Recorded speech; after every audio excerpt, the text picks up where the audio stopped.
It's the post-game, it's the pre-game. We're going to call it just the damn game, right? I'm Hayley Lewis. I'm joined by Kent Swanson. Kansas City Chiefs about to kick off in Buffalo. Patrick Mahomes' first ever playoff game on the road, of course, with the exception of those neutral site Super Bowl games. We're going to be here reacting with you at Holiday Distillery here in Kansas City, and we're going to get things going with a party. And you've already had a cocktail. Maybe more than one, Hayley. Ken is loosey-goosey ready to get this thing rolling. We are excited to be with you guys, and thank you so much for joining in. As always, join us in the comments. Let us know how you're feeling. Let us know where you're watching.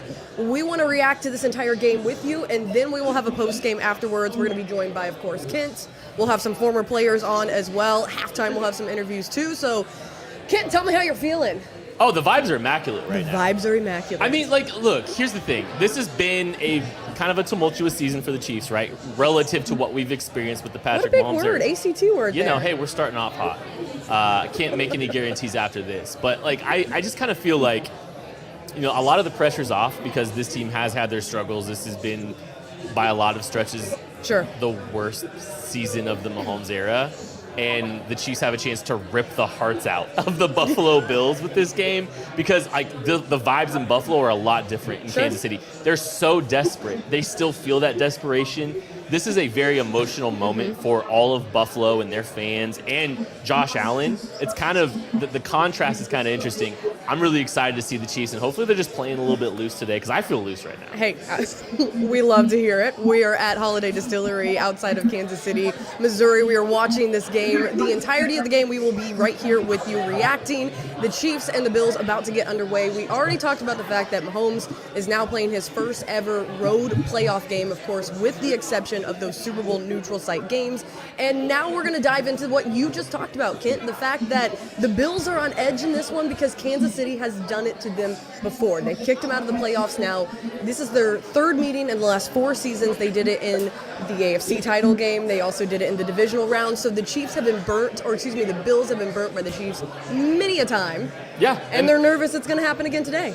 I think it's kind of interesting because, I've talked to a lot of Bills fans over the last, week or so here, and they're so on edge. They are, anxious about, they're just anxious in general because they haven't seen what the Chiefs have seen. They've only played in one AFC championship game during this kind of modern era. People don't realize that. They haven't even made it to the AFC championship game more than once, and that was the game that the Chiefs beat the brakes off of them. And then that was before the Tampa Bay Super Bowl. We don't need to, go into that again. Details about that. But they lost in the divisional round last year to the Bengals when they got beat up pretty good. And I don't know, there's so much anxiety I think with this fan base, and you feel it. It's just it's so different to see the Chiefs have achieved the mountaintop twice. They haven't at all in their entire history. So it's just the dynamics are so different for both of these teams. Yeah, Kansas City has definitely stayed in their way many times. Let's go through the facts of this. The Bills have experienced heartbreaking losses at the hands of the Chiefs 2 of the last 3 seasons. We were talking about this. Here are your facts. First in the 2020 AFC Championship game, then again in the 2021 Divisional round. This is their 3rd playoff meeting in 4 seasons. Kansas City has won their 2 previous matchups at home. Of course, I'm talking about playoff games, not the last game that they played against the Bills, which was the infamous Kadarius Toney offsides call. Yeah, the funny thing is I mean, the Chiefs very easily could have won that game, and people forget the Bills started up 14-0 in that game, and then the Chiefs went on a 17-6 run that very easily could have been 24-6. Sure. So early struggles were an issue for the Chiefs, and then they settled in, and then they were dominant for really the last 3 quarters of that game, and it just wasn't enough because they got behind so early. So it'd be interesting to see what kind of plays out. Are the Chiefs able to kind of continue that success that they had late, or are the Bills going to be able to get going?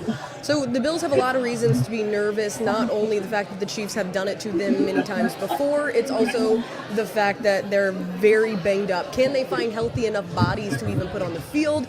We talked through all the injuries earlier this week, the inactives coming out. We see that Bernard is not going to be playing as well. Another hit to the defense that keeps dwindling. Kent, fill me in on just how banged up the Bills really are right now. Yeah, their linebacker group's in shambles. Yeah. I mean, Terrell Bernard, he's one of their better players in the middle of that defense, and he's not playing. They lost Matt Milano, who's one of the best linebackers in football earlier in the season, and so they're just scrambling. And honestly, when Terrell Bernard went out, the Bills' defense looked awful. They were really struggling to stop Mason Rudolph of the Pittsburgh Steelers from carving them up. They had a lot more success attacking the intermediate areas of the field, and without him, that's going to be a big loss. Good news, though, for the Bills is Teron Johnson will be back. Right. Their slot defender. He's one of the best slot players in the entire league. He's coming back 6 days removed from a concussion, so he's back. Who knows if there's any effects from that. That should kind of help solidify that area field because they badly need that, because Terrell Bernard's a huge loss, and they're going to be pulling from the practice squad, or they did pull from the practice squad to kind of fill out their linebacking group. And for those of you who are joining us at home, we want to remind you where we are. We are at Holiday Distillery. We are up in Weston, Missouri. It's just north of Kansas City. So if you guys are joining us online, of course, in the comments, drop where you're watching the game. We want to know, as far as Chiefs Kingdom goes, you are joining myself, Hayley Lewis, and Kent Swanson. We are both a part of the Kansas City Sports Network here in Kansas City covering the Chiefs. Let's talk about the other side of the sidelines. Let's talk about the Kansas City Chiefs and their injuries. I'm going to give you the most notable inactives today. Kadarius Toney is inactive. Wanye Morris, of course, still dealing with those concussion symptoms. And then we have Derek Nottie. That was a huge loss last week. And, of course, Felix Anudike-Uzomah. I only note him just simply because a lot of people have been wondering this entire season where he's been, I guess is the best way to say it.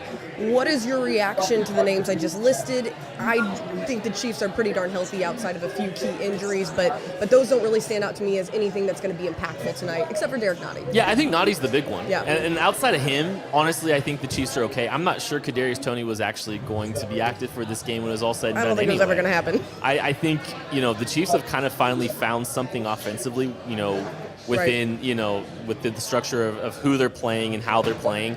And Kadarius Toney doesn't really fit in that right now. Yeah. And he's made so many big mistakes. He had the mistake against the Bills the first time around.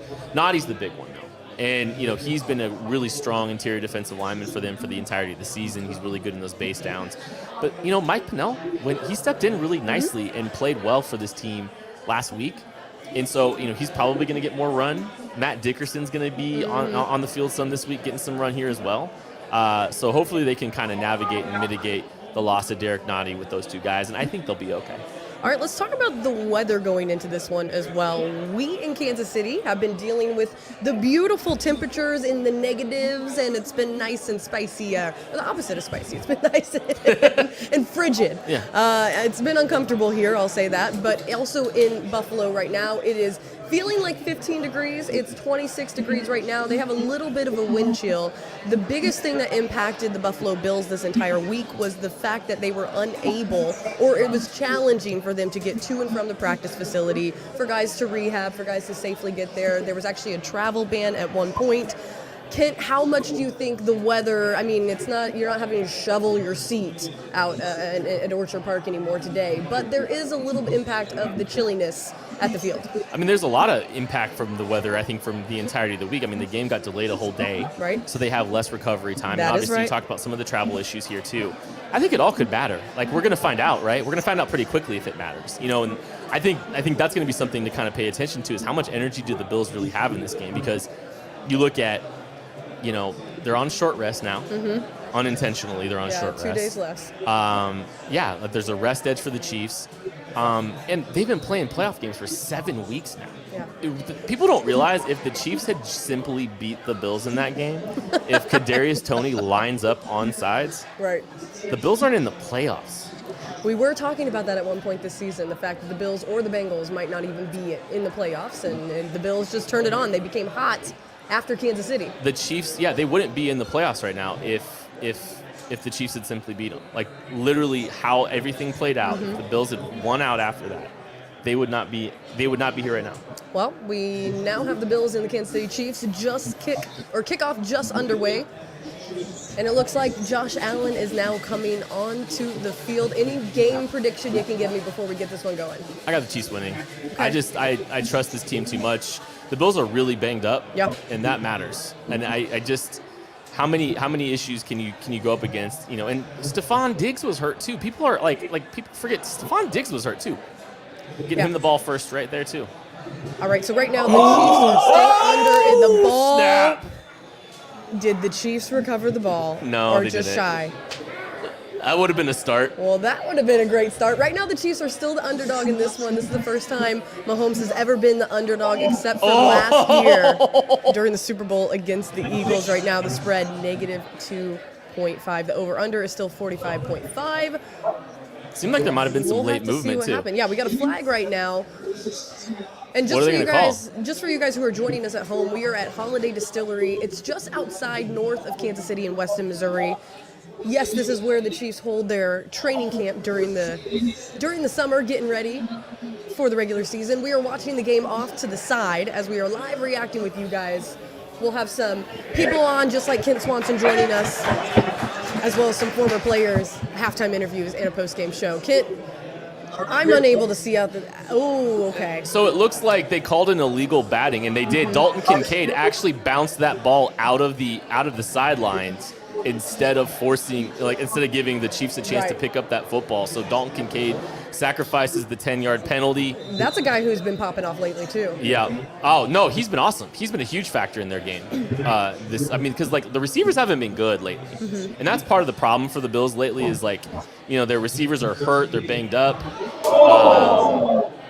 and so looks like Mike Edwards is hurt on this play. That would be a huge loss. Yeah, that's a big hit that they just put on him too. The Chiefs defense, though, has been stout all season long. It's usually something where we wait for a Steve Spagnuolo defensive unit to kind of be good by week 8, week 9, week 10 is when everything gets rolling. Yeah. They've been rolling all season long, and now here we see them off to a hot start. That looked like a painful collision between Mike Edwards. I wasn't able to see the receiver for It was Stephon. Buffalo. It was Stephon Diggs as well. Right. So that's tough. That's a tough one. Yeah, taking a break for that one right now. They're taking a good commercial break, but we are here to react with you.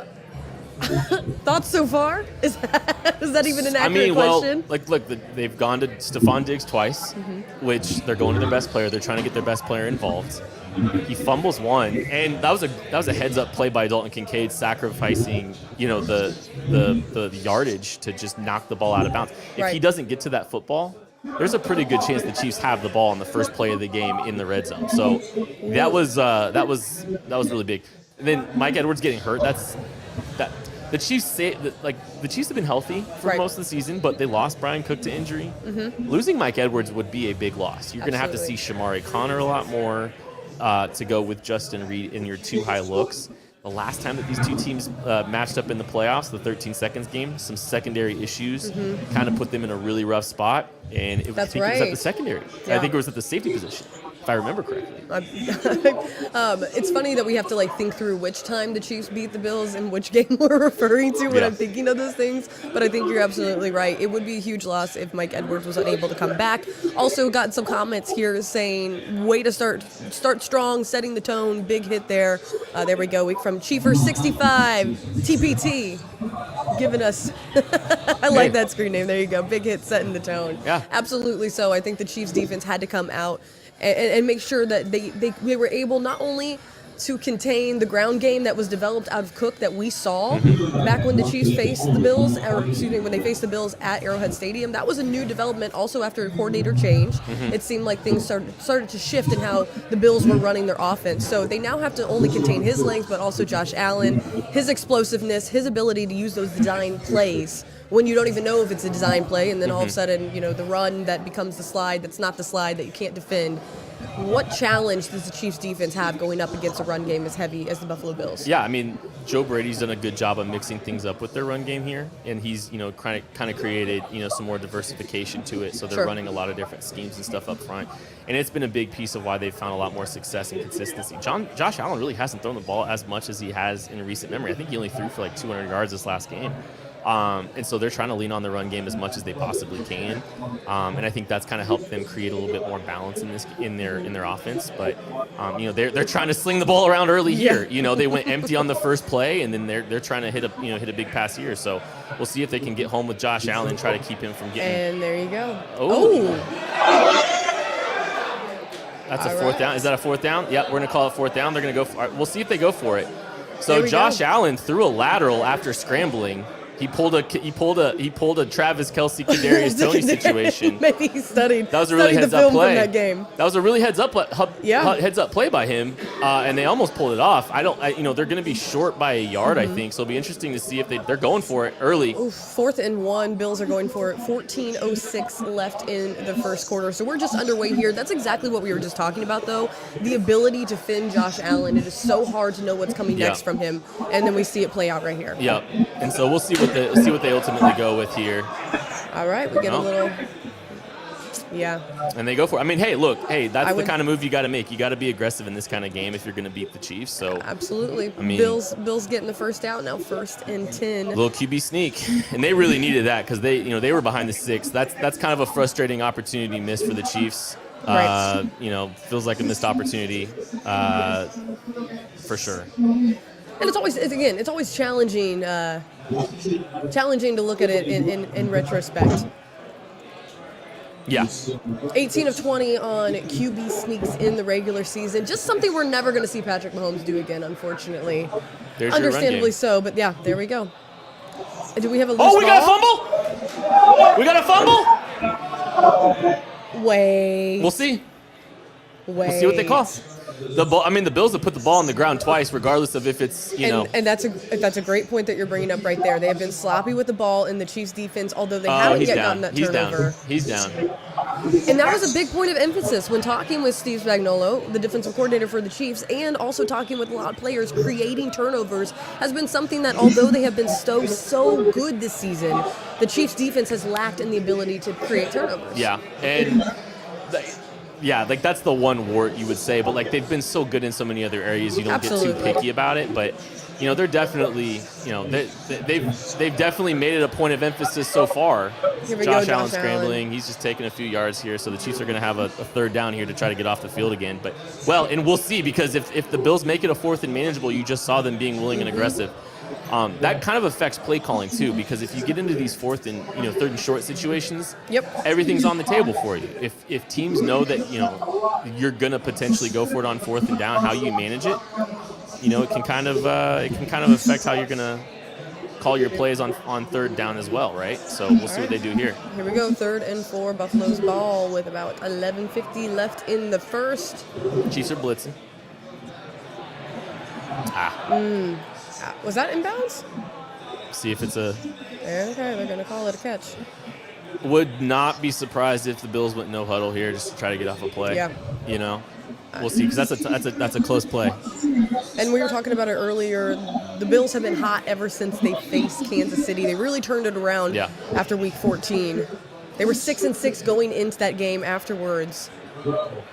And that's Deion Bush too that's trying to cover them. So they're already attacking, the safety issue that the Chiefs just had. So, like I was saying afterwards, going on a 5-game winning streak. Now they got up here talking about Kadarius Toney and that offsides call. It was offsides. You got to bring it up though. Did he check? Do we know? We'll never know. I mean, what is your opinion on that? I'm not trying to bring up old bad news, but I am. I mean, hey, he was lined up offsides. The Chiefs were mad because they were not playing well. I think part of the frustration had nothing to do with that offsides play.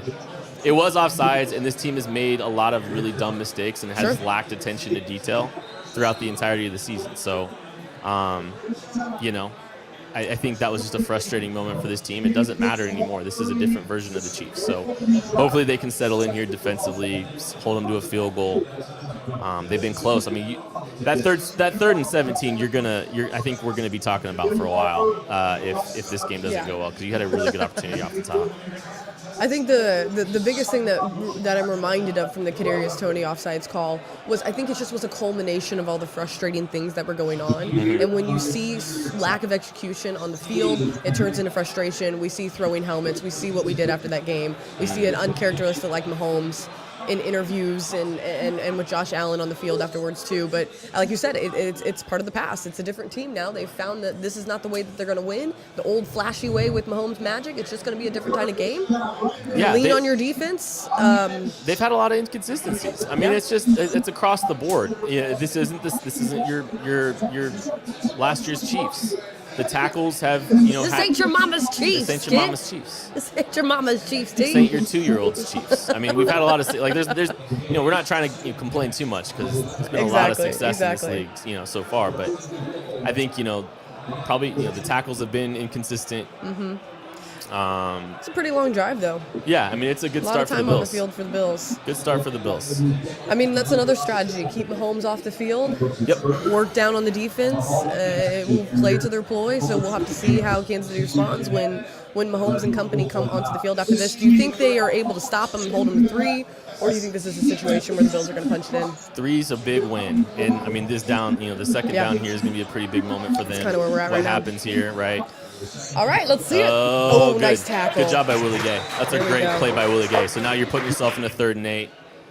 Boy, this is a big moment in this game, I think. If you can hold them to a field goal, a lot of emotions early. And, honestly, the Bills, I think, have done a really good job starting hot this season. And Kansas City has not. And KC hasn't. I mean, look, we talked about it earlier. The Bills started 14-0 in this game. Yeah, and they were able to come back. So. And they were able to, and the Chiefs kind of came back. But if you can kind of put them in a spot here, I mean, they're gonna pass it here. You got to watch Josh Allen's legs. That's a big factor here. But get off the field and force them to a field goal, that's a big opportunity. All right, here we go, 3rd and 8. We'll see what the Bills are able to do. Josh Allen dropping back now. Looking plenty of time in the pocket. Pass deflection. Okay, so that's like our 3rd time in this drive that the Chiefs have been able to create that kind of pressure. Yeah. They're disrupting him. Great job getting off the field. Honestly, this is, although I know it gives up 3 here in a little bit, most likely, potentially. The ability for the Chiefs defense to do what they have been doing. And that's kind of what we want to, if you guys are still watching with us, right now we are at the Holiday Distillery up in Weston. That is where the Kansas City Chiefs have their training camp, and we are right outside of kind of that area. We're also north of Kansas City. Drop in the comments what you think about this opening drive for the Bills. Did he make it? He made it. But there was a little reaction. Yeah, there was a little bit of a reaction from the people yonder. So again, we were at a watch party. So we got people out here reacting. You can see them there in the background. It was tight. Yeah, that was...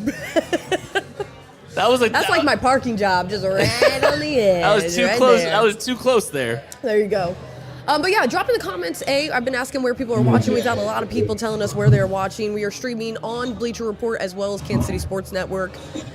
All game long, we're going to have reaction as well as some former players joining us, as well as a post-game show to kind of break down everything we see. But I want to know right now, outside of where you're watching, what do you feel about that opening drive? How do you feel about the time of possession that the Bills have had on the field? How do you feel about the Chiefs' defense creating pressure? Kent, let me get your initial thoughts. How do you feel about that opening drive? Well, I mean, I don't know. I don't know if the Bills are super. It's going to be fascinating if the Bills are trying to turn it into a possession game, or if it's just kind of that was the byproduct of how things right. And went. I was just kind of throwing that. Yeah, out no, there. Maybe. Some teams have done that. Some teams haven't. It's worth asking and kind of seeing if that's going to be a trend throughout the game. But I think it was a great job by the Chiefs to get off the field. Absolutely. The Bills started fast last time that these two teams played. Like we talked about several times here now. And the fact that the Chiefs were able to hold them to a field goal, get off the field in those crucial downs, now it's going to be on the offense. If the offense goes down and puts a great drive together, puts 7 on the board, that's huge. That's a huge start to this game. I think that's where tensions start rising. Josh Allen, you saw him throw that lateral earlier. That might be an indication of we're going to get, a ready to risk it all Josh Allen. No, that's what I was about to say. Like, these two quarterbacks are about to put everything on the line. Yeah. Because what are you conserving for? Right. And Week 1? Right. Cancun. I Costa Rica for me. I wouldn't hate that. I wonder if we're gonna get a little bit of unhinged Josh Allen just watching some of his demeanor here, and that's not a good thing for the Bills. So I think if Josh Allen's willing to throw that lateral, I wonder if I wonder if we're gonna see him make some critical errors down the stretch, especially as the Chiefs start getting settled in. Kind of have some good feelings here, honestly. Got some good vibes? I got some good vibes early. Warm up the good vibes. We got some people giving us some good vibes as well in the comment section, telling us they are from Arkansas. We have someone watching in England. That's pretty cool. Cheers. But yeah, there you go. I saw Indiana popping up earlier. Of course, people saying they're here in Kansas City watching as well. We appreciate you guys joining us for this watch party. Again, we are just live reacting, watching the game just as much as you are. Someone even saying CBS needs to get faster replay. I guess we're oohing and ahhing a little too quick for some people. Not trying to reveal anything, but guys, appreciate you guys being here. Mahomes yet to get on the field just yet. We want to see what Patrick Mahomes and company can do. Kent, expectations for the Chiefs offense as they step on the field. We have been talking and hitting the hammer on the head about the fact that the Chiefs are not the same team, so do not expect to see Mahomes magic. Yeah, I still but think a risk it all Mahomes? I think it's an over my dead body Mahomes. That's a line that gets thrown around in Kansas go. City. The late great Therese Paylor, that was what he kind of described of the early Mahomes moments as an over my dead body game. And this is an opportunity to kind of push down your number one rival. Josh Allen-Mahomes rivalry is the rivalry everyone talks about. We've seen it so much in the last few years. And I just expect Mahomes to play a really good game. I don't think the moment's too big for Mahomes because he's been in bigger moments than this. It's just going to fall on everyone else around him. If everyone else around him can execute at a high level and they can catch the football and not make crucial mistakes, I have no worries about this game. I think they're going to put a lot of points on the board. Well, here we go. 12 career playoff game wins for Patrick Mahomes. He has done a phenomenal job with the very limited time he has had in the NFL.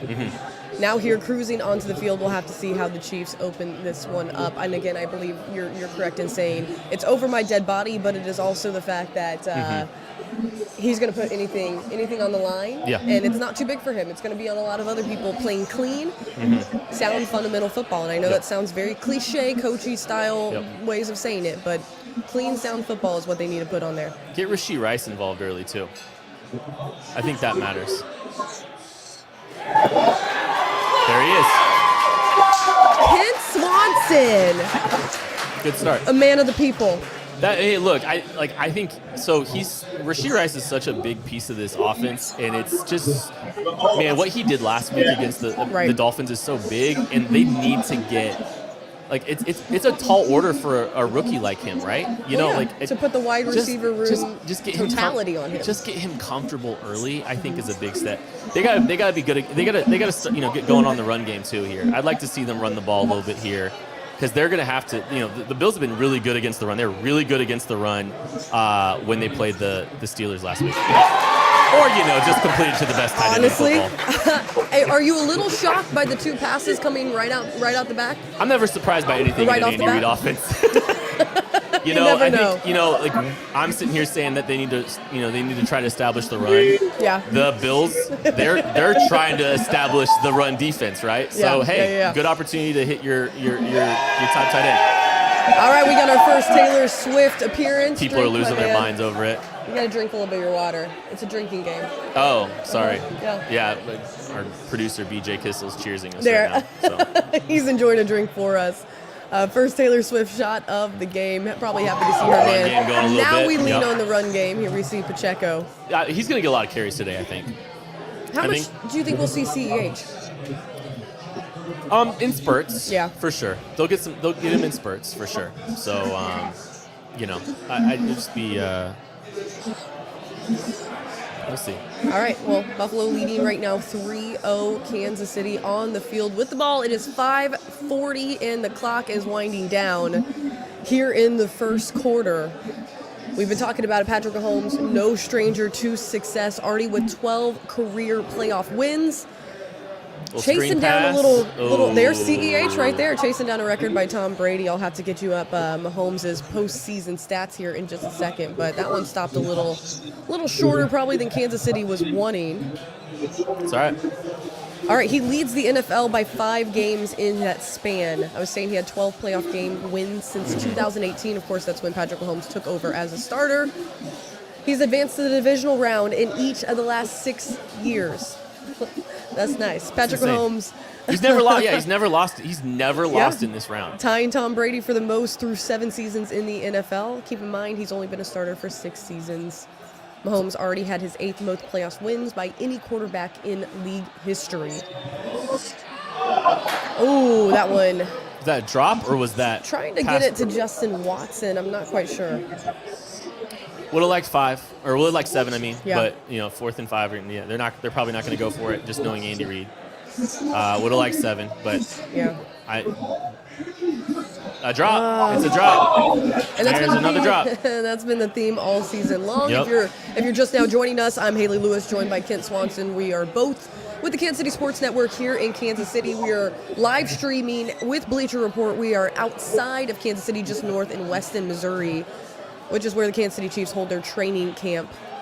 Harrison Bucker connecting. We got a tied game, 3-3. It's live reaction. We're watching on the side. We got a watch party going on behind us. You're welcome to join in with us. Be interactive. Let us know where you're watching. Let us know what you're thinking so far. Actually, give me your initial thoughts. They put up 3-3, not near as much time on the field, opening with 2 strong passes, a handoff to Pacheco, and then a stop short with, I believe, CEH, and then Justin Watson drop. Good run. Yeah, and the Did I closer get it all? the closer they got to the closer they got to the red zone, bad things started happening. Good run on first down. Right. The screenplay didn't work out, and then you have your first drop of the game. You have your first big Chiefs mistake, right? So that was the first big Chiefs mistake. That's the one that we're going to point to if the Chiefs don't win this game. We're going to say there's the Justin Watson drop in the red zone. Sure. It's been happening all season long. They lead the league in these drop passes, but why has this been a theme? I guess for the people who haven't been hearing us talk about this every single week, maybe give me the short-term answer to why this has been a theme all season long. Who you are gets magnified in the red zone and on third down. And so we've seen this team. There's been a lot of different players that have not been consistent enough in multiple areas. Sometimes it's pass pro. Sometimes it's a penalty. Sometimes it's alignment, just lining up. Drops. It'll look like this. A lot of the players that the Chiefs are having to lead on, they're not making plays consistently. Type it in. If you have to do Control-T to go back. That's been something that's just been it's a combination of things Right. that typically happens every single week, and we're not unfamiliar with them, right? I mean, this is something that we've seen this team do a lot, like in different areas, in different weeks, week over week, a lot of problems. So there's your first one, and then, let's be honest with you, you're gonna see more than one. There's gonna be 5 moments. It's just a matter if those moments are big enough for the Chiefs to lose this game, or if they're big enough for them to, if they're not, big enough for them to, hold this game out. We'll have to see if they get exposed and go from there after that. But yeah, it's been an interesting season, to say in the least, and that's the worst way to sum it up. Yeah. But to see Kansas City here is also no shock. I know I was just rattling off all the good things that Patrick Mahomes has been able to do so far this season, and yet we start the show out by saying that this is a lull for the Mahomes era. That's always going to be kind of this perplexing thing, right? We see 11-6, lowest seed but yet you see the Chiefs advancing to the divisional round, and you are not shocked at all by the fact that they very possibly could advance to the AFC title game. Yeah. And that was really the point that I was trying to say, is the fact that we have it really good, but also have to be critical of the fact that, you know, the Chiefs could be so much better if they weren't dealing with these just there's consistent perspective issues. Right. There's perspective just because we're so used to this team winning Super Bowls. Like, again, Chiefs fans know nothing less in the Patrick Mahomes era than an AFC Championship game appearance. Right. And before this year, they didn't know anything different than an AFC Championship game at home. Now it's finally going to be not the Arrowhead Invitational for the first time in Mahomes' career. But, like, it's a blessing and a curse, right? Because this team has had so much success. So you have to have a little perspective and just, like, appreciate how hard it is to win in this sport. But at the same time, you know what this group has been capable of in the past, and it's hard not to hard not to hold that against this version of the Chiefs either. All right, so we got Buffalo coming back onto the field with about 4-ish minutes left in this one. The game's still tied up 3-3. We'll have to see if the Chiefs defense can add as much pressure as they did on the first drive. Yeah. If you guys, again, are just now joining us, we're going to be reacting the entire game. Kent Swanson and myself, we're going to be chit-chatting through this thing. We hope you're watching along, as also watching the game, as you should be. We're also going to have some players coming on, former players, as well as a post-game show. Here we go, Josh Allen dumping it off right here. First down. Picking up the first down for the Bills. Not out of the usual. No. But definitely something that you don't want to see. I think the good thing is, so far for the Chiefs, first possession held them to a field goal. You know, that's obviously a good thing, right? Right. So they've kind of, they've been able to, they didn't give up 7 early. The last time they gave up 14 early. So far, only 3. Let's just see how they're able to navigate this, these early possessions, because they really did a good job and had a good beat on this team and settled in pretty good. Yep. Than the last time, that these two teams played. So, they're giving up some yards here. Their Bills are in Chiefs territory now, but they'll be all right. Just got an injury update, Kent. Mike Edwards, concussion protocol, questionable to return. He's not going to play versus the Bills. If he's not back by now, I would guess that Mike Edwards isn't playing. That would be my guess. Also, just especially with the way in which that the concussion protocol has been up this season. Yeah. It's very unlikely that we're going to see in a big moment like this. Which that was one of the problems. That's one of the problems the Chiefs had last time that these two teams played. Or in the playoffs was their defensive backs got beat up and the Chiefs really didn't have good answers, and I think Deion Bush was playing the last time these two teams played, actually, if I remember correctly. So we'll see how this goes. It's going to be interesting. Yeah, it's definitely going to be interesting. I'm curious to see how they're able to make up for that, and also just the leadership role that he's been able to play coming in. Many guys have been talking in the locker room about how much of a leader he has been. Yeah. So that's always challenging when you lose those kind of guys. You gotta limit, and like limiting explosive plays is always going to be an important thing with this game. Right. So we'll see if this team is able to do that. They've done a pretty good job so far. Like the Chiefs, the Bills have hit a couple decent, runs so far, a couple decent passes, but tighten up in the red zone, good things are going to happen. So you just wish they weren't in the red zone as much as We'll see though. Hey, the Bills after the first 2 drives last time were just abysmal. So we will wait and see. And you're right, it is still early. We are still in the first. We have about 90 seconds left in the first. It is 1st and 10. Buffalo right now.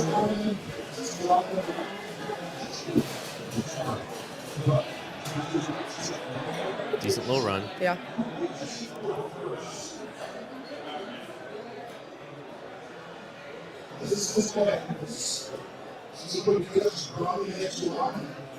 And that's a guy that's a guy I think Cook is a guy who shocked Kansas City when we first saw him back at Arrowhead. That was not something that anyone expected to see. Yes, Josh Allen popping off, taking a run. Yep. The design.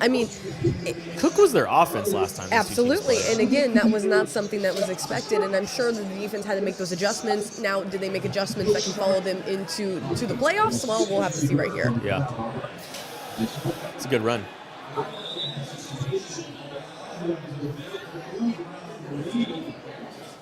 I bet you they keep leaning on this run game a little bit here. And they should. Things are working. I agree. You know, they're getting 5, 6, 7 yards of carry so far. That's not good. If they do that the rest of the game, they're probably, they're going to be in a good spot. But the red zone execution is going to be a big story of this game. Chiefs missed a huge opportunity. Chiefs have to keep the Bills out of the red zone here. Now, do you have any time of possession? Are you watching right now through the ESPN? If you could pull that up and let me know. You can look. Time of possession so far in the first quarter. The Chiefs have not had the ball more than 3 minutes in my mind. Of course, that's probably a little bit different. Josh Allen there. Taken off. He's a big guy, and he's hard to bring down. So, let's see what we got here. First 15 minutes of the game, the Bills had the possession for 11 minutes and 27 seconds. So they've been able to put 2 strong drives together. The Chiefs have had the ball for 3:33. They dropped a pass. I'm so sorry, but did you just see, was Chris Jones just crying on the screen? Yeah, he might have been. Did anyone else see that, or did I just make that up in my mind? He's been emotional, man. If you are watching the game right now and you were in the comments, did they just put up a picture of Chris Jones crying? I would hope that it was a reaction to the emotions at the start of the game, not something that I missed. There was an emotional Chris Jones there on the screen. But yeah, if it was before the game, just like when the national anthem was getting going and all that stuff. He cried last game. I don't know if there's just a lot of emotions about maybe whether or not he's going to be a Chief or not moving forward. You read my mind, kids. You're just going where I'm leading you. We've been through this a few times. You're bringing it together. So, okay, tell me the likelihood. Who you pick, L'Jarius Sneed or Chris Jones to return? I think it's more likely L'Jarius is back. Who's more important to the defensive unit? Who can they rebuild around? Probably L'Jarius, because it's not a knock at Chris, but Chris is also going to be on the wrong side of 30 for this contract, so you're not going to be paying for past Chris, you're going to be paying for future Chris. Right. Bills, by the way, 11 minutes, 27 seconds of possession, but also 128 yards. Wow. How much have the Chiefs had it? 3? 46 yards, 3 minutes, 33 seconds. Okay. I guesstimated around 3-ish. You can take 15 minus 11, 27, and that would also I didn't do it after you said it. I did it before you said it. So, thank you. But yeah, I was like, I feel like the Chiefs have only been on here for about 3-ish minutes. 8 first downs, and it's because they've run the ball well early. Like that's really they're putting themselves in really good spots early downs. Their early down success has been huge for this game so far. We'll see how they navigate it the rest of the game. We will have to see, and hopefully you guys are watching at home. And we got a lot of people here, a lot of Chiefs people here in the audience who are watching here at Holiday Distillery. We are in Weston, Missouri, just shy north of Kansas City. And we have a watch party going on here behind you. We got a lot of people joining us. Like I said, Ken Swanson joining us here for the first half. We're also going to have some former players hopping on with us, as well as a couple of people during the halftime. Also during the post game, we're going to have a lot of stuff to talk about. So make sure you're joining us. And as always, make sure you're joining us also in the comments. We want to hear from you. We want to know what you think. We want to know where you're watching. And we want to know how you feel so far about this first quarter. Again, you are watching through Bleacher Report on the Kansas City Sports Network. I'm Hayley Lewis, and I'm going to have a lot of people coming on, joining me throughout this. I believe we got a new guy in here with us, Mr. Sean Barber, former Chiefs Sean Barber. I'm doing great. How are you? I'm doing fine. Thank you. Mic check. Mic check 1, 2. I got some important stuff to talk about, so I can't be having my mic be down. Sean, lay into it. What do you think so far about the first quarter? Give me the deets. Hey, heavyweight championship fight. Everybody's just throwing jabs out. We keep getting hit in the jaw by the quarterback scrambling. Right. We got to stop him scrambling. Besides that first series, almost got that fumble. 2 opportunities, not the challenge plays. I think it was very smart by the Chiefs not using the challenge for that first drive. Let things play itself out. Bend, don't break. Pretty much the first 2 quarters, we're going to see that on defense. All right, we'd love to hear it. We are now in the second quarter. We got 14:20 left in the second quarter. First and 10 for the Bills. I got former Chief Sean Barber now joining me here on the Kansas City Sports Network. He's given us all the information, all the all the tea, all the tidbits, and everything that he's picked up so far. I think, like you mentioned, the fact that the Chiefs were able to start out strong. The defense has been something they've been able to lean on this season. That's kind of uncharacteristic, like out of the Chiefs we've been used to seeing in the past 6 or 7 seasons, really. But the fact that they were able to put the pressure on Allen, you said it. It's hardest to defend him on those long runs, those design, and how do you defend him, I guess, would be the better question. Could you give us a little insight on maybe a way to match up that the Chiefs could better get defense on him? Man, to be honest, the way defenses are conceptualized and put together, we don't account for a running quarterback. Yeah. There's just not enough defenders to take every gap. When the running back becomes a lead blocker, you're always a gap short. So playing a lot of zone behind it, bringing pressure to try to eliminate a gap through zone pressures and stuff like that. You try to kind of speed up the quarterback's clock. You try to make the running back make a cut before he's ready to make it. They have a thing called run blitzes, where you overload gaps early to try to make them cut to a certain gap, predetermined gap. But, man, the way this football game's been played in the first half, neither team is going to win this game in the first half. It's going to always come down to halftime adjustments. Make your halftime adjustments and come out the third quarter swinging. I am so glad that we won the coin toss, and we will be getting the first possession of the third quarter. Yeah, that's a good point to make. The Buffalo Bills, Josh Allen taking care of himself, running it in for a touchdown. It is now 10-3 Buffalo in the lead. I think something I was talking about with Kent, and you can probably give me a little more insight on this. I feel like it's Mahomes' over his dead body kind of a game. It's where Josh Allen is willing to do anything and everything. We saw it with that lateral pass, the ability to put anything on the line to get it done. How do you see the two of these quarterbacks being essential to the way in which this game plays out? So I think what you're going to see early on is both teams do some things that are a little bit uncharacteristic in the first half. Because, again, you're not going to win or lose a game in the first half. So that's the time you try maybe some trickery plays. Try the cutesy stuff. And then when you come out in the second half, that's when it's time to kind of tighten the screws up and really understand that these next 2 quarters are going to determine whose playoff life continues and who goes home. So I think that, again, we've been a team that can always kind of rely on our defense to kind of tighten up the screws and kind of, make sure we don't give up a bunch of scoring opportunities in the second half. Right now, I think we're just kind of feeling things out. We putting Chris Jones in opportune times just to make sure he has enough energy and enough juice left when it comes to the second half to really go out there and be a difference maker.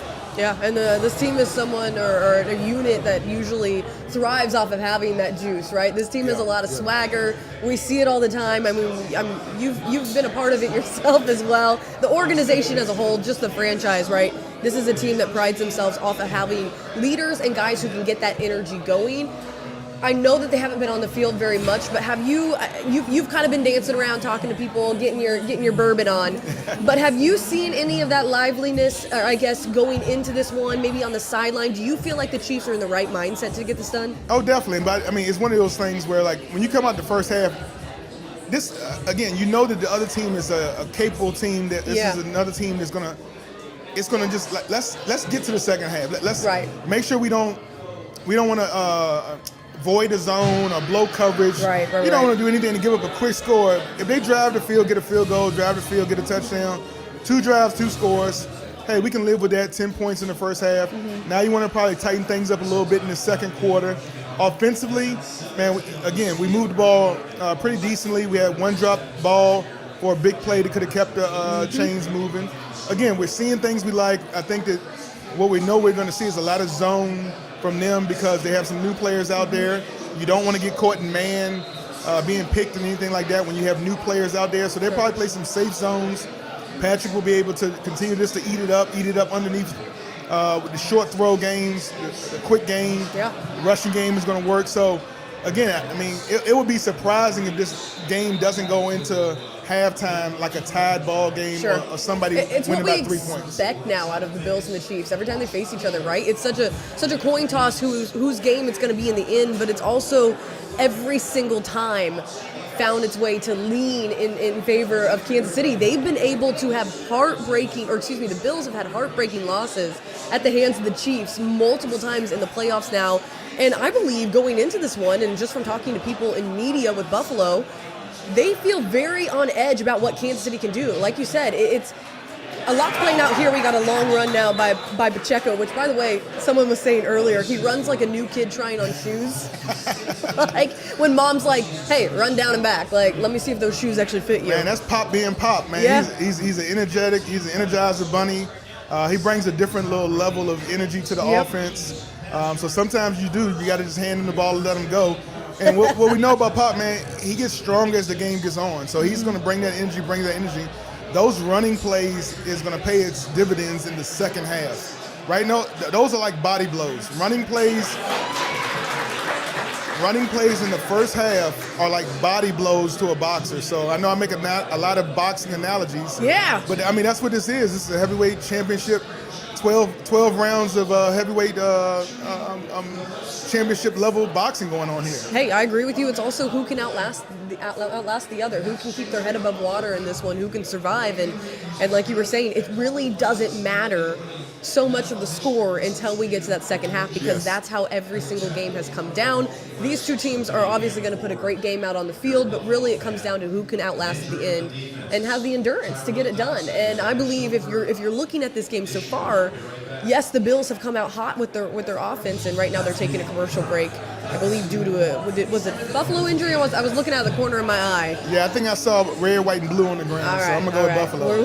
We're gonna assume we got a break, a commercial break for a Buffalo injury. But you were saying it's gonna come down to the second half and what team can be able to outlast the other. I look at Patrick Mahomes, Travis Kelce, and Andy Reid, and I think with that combination, I know it hasn't been perfect this season, but when you're the opposing team, that is such a hard trio to go up against. And I think the most difficult thing about facing the Chiefs is understanding the history of how long Andy Reid has been with Kelce, how long he's been with Patrick Mahomes, right. And how easily they can make adjustments at halftime, come out the third quarter, and if those adjustments don't hit right, they're able to just make adjustments on the fly. They don't even need to come to the sideline. Like, hey, man, we got option A, B, and C. Because they have that chemistry, right? If that doesn't work, remember in week 2 we did D, E, F. And if that doesn't work, remember we still got X, Y, and Z. Exactly. In most teams, it would be, it's like an unbroken rule. You would never ask anybody to do anything besides what we talked about in the locker room until we have a chance to come on the sideline, look at the iPad, look at the surface. Let's look at the replays. Let's make sure we're on the same page. Grab the wide receivers and the tight ends. Make sure everybody knows what we're talking about. And that's the way other teams have to make adjustments. We're able to make adjustments midstream, mid-possession so much quicker than anybody else. And I think that's what makes us so dangerous in the second half of any game. Sure. And so the score, I'm not saying it doesn't matter the first half. No, but I follow what you're saying. But you're saying, yes, it's going to be what it's going to be, but really what it's going to come down to is that final quarter. Yes. First half is playing checkers. And then you go in the locker room and come out in the second half, we start playing some chess. And we're going to figure out who really... all the analogies today. It's like you're filled with analogies. If you guys are just now joining us, I'm Hayley Lewis, joined by former Chief Sean Barber here. We are in Weston, Missouri. We're at the Holiday Distillery. So that is right outside of Kansas City, just north of Kansas City. It's actually where the Kansas City Chiefs hold their training camp. You got a little cocktail over there. You want to show it off? Oh, yeah, man. Yeah, what are you sipping on? I got a little Holidays... bourbon? Bourbon, and it's an old fashioned. They asked me if I wanted the wheat version or the rye version. Oh, all right, fancy. I told them, I'm not dry and I don't do no rye. so give me that wheat. There we go, Sean. Sean sipping on that wheat, and we got Travis Kelce, big game here. Another guy who has been dynamic. And there's our next. All right, you got a drink. It's a drinking game every time we see Taylor Swift. Oh, and everybody here gonna be messed up then. If they're gonna be drinking every time they see Taylor Swift. It's our new drinking game. I'm on dry January, so I'm drinking the water. I'm gonna be driving anyone home who needs a ride after this. But we're having a party here outside of Kansas City, Missouri, celebrating as we watch the Kansas City Chiefs take on the Buffalo Bills in this AFC Divisional round. Mahomes throwing deep ball, and it's, of course, going to be looking like that one was a little bit of an overthrow, but we got a flag now. That one trying to make contact. I believe that was Noah Gray. We are again watching out of out of Weston, Missouri. We're watching off to the side as we're also just kind of live reacting. We're going to have former players talking as well as a post-game show to get things here rolling. But finally, for the love of Jawan Taylor, I was nervous. That has been something that's been so hard to watch all season long. All right, on MVS getting that holding call. Buffalo Bills going to get that one called against them, so that's good for Kansas City. Moving forward to 1st and 10. How essential is it that Kansas City gets 7, not 6, or 6, not 3? I got my numbers jumbled up. Again, if you ask me, just having a drive and getting some points is good enough for me.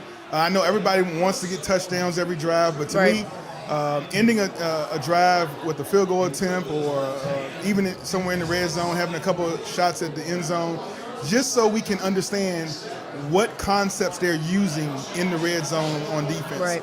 So to me, the importance of running a bunch of plays in the first half is just trying to confirm and have an understanding of what techniques, what leverages, how is the defense actually playing you? Are they playing you like what we saw on film?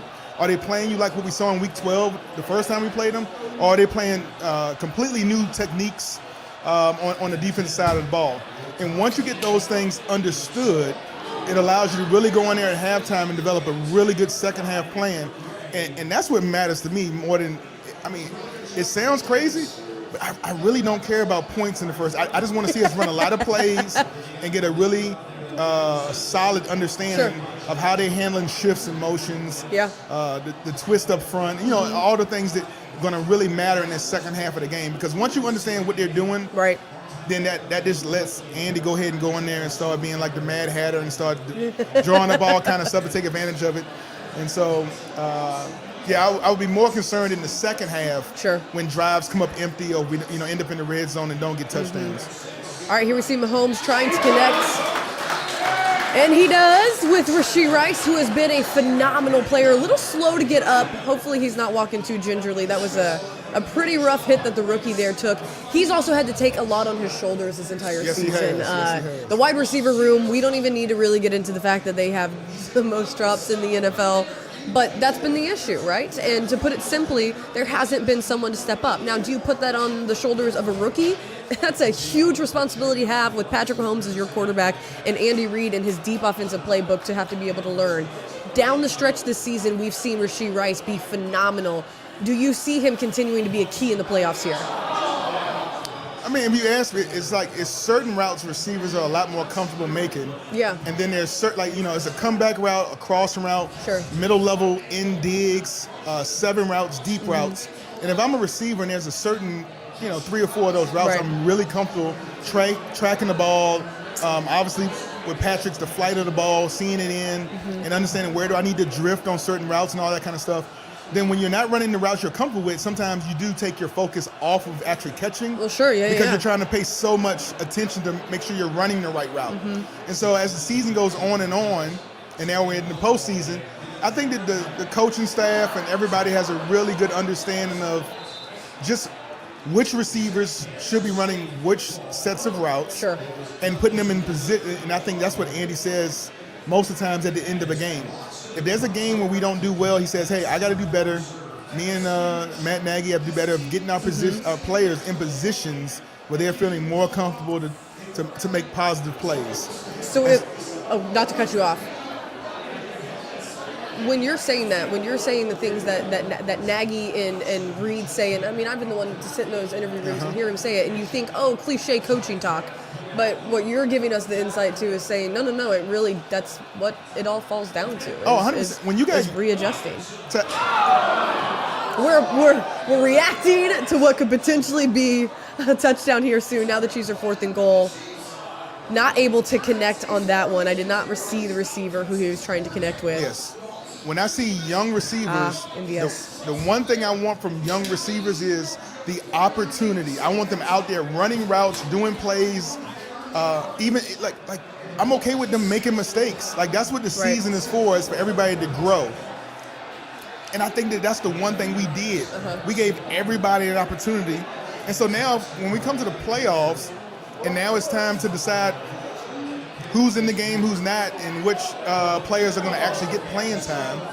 Well, guess what? You had the whole season to prove your worth, to prove what you can do, and now everything gets cut back a little bit. Now it's kind of, we know what we got to work with, and we got to use those things to our benefit. So, again, I think you'll see a consistent amount of Rashee Rice throughout the game. You'll see a consistent amount of Pop, Isaiah Pacheco throughout the game, and you're going to see Travis Kelce throughout the game. Those are going to be the three constants you see all game long. And then every once in a while, again, a target to Noah Gray, a target to MVS. Sprinkle him in there. Yes, Miko coming in somewhere and doing some type of screen pass or reverse or jet screen.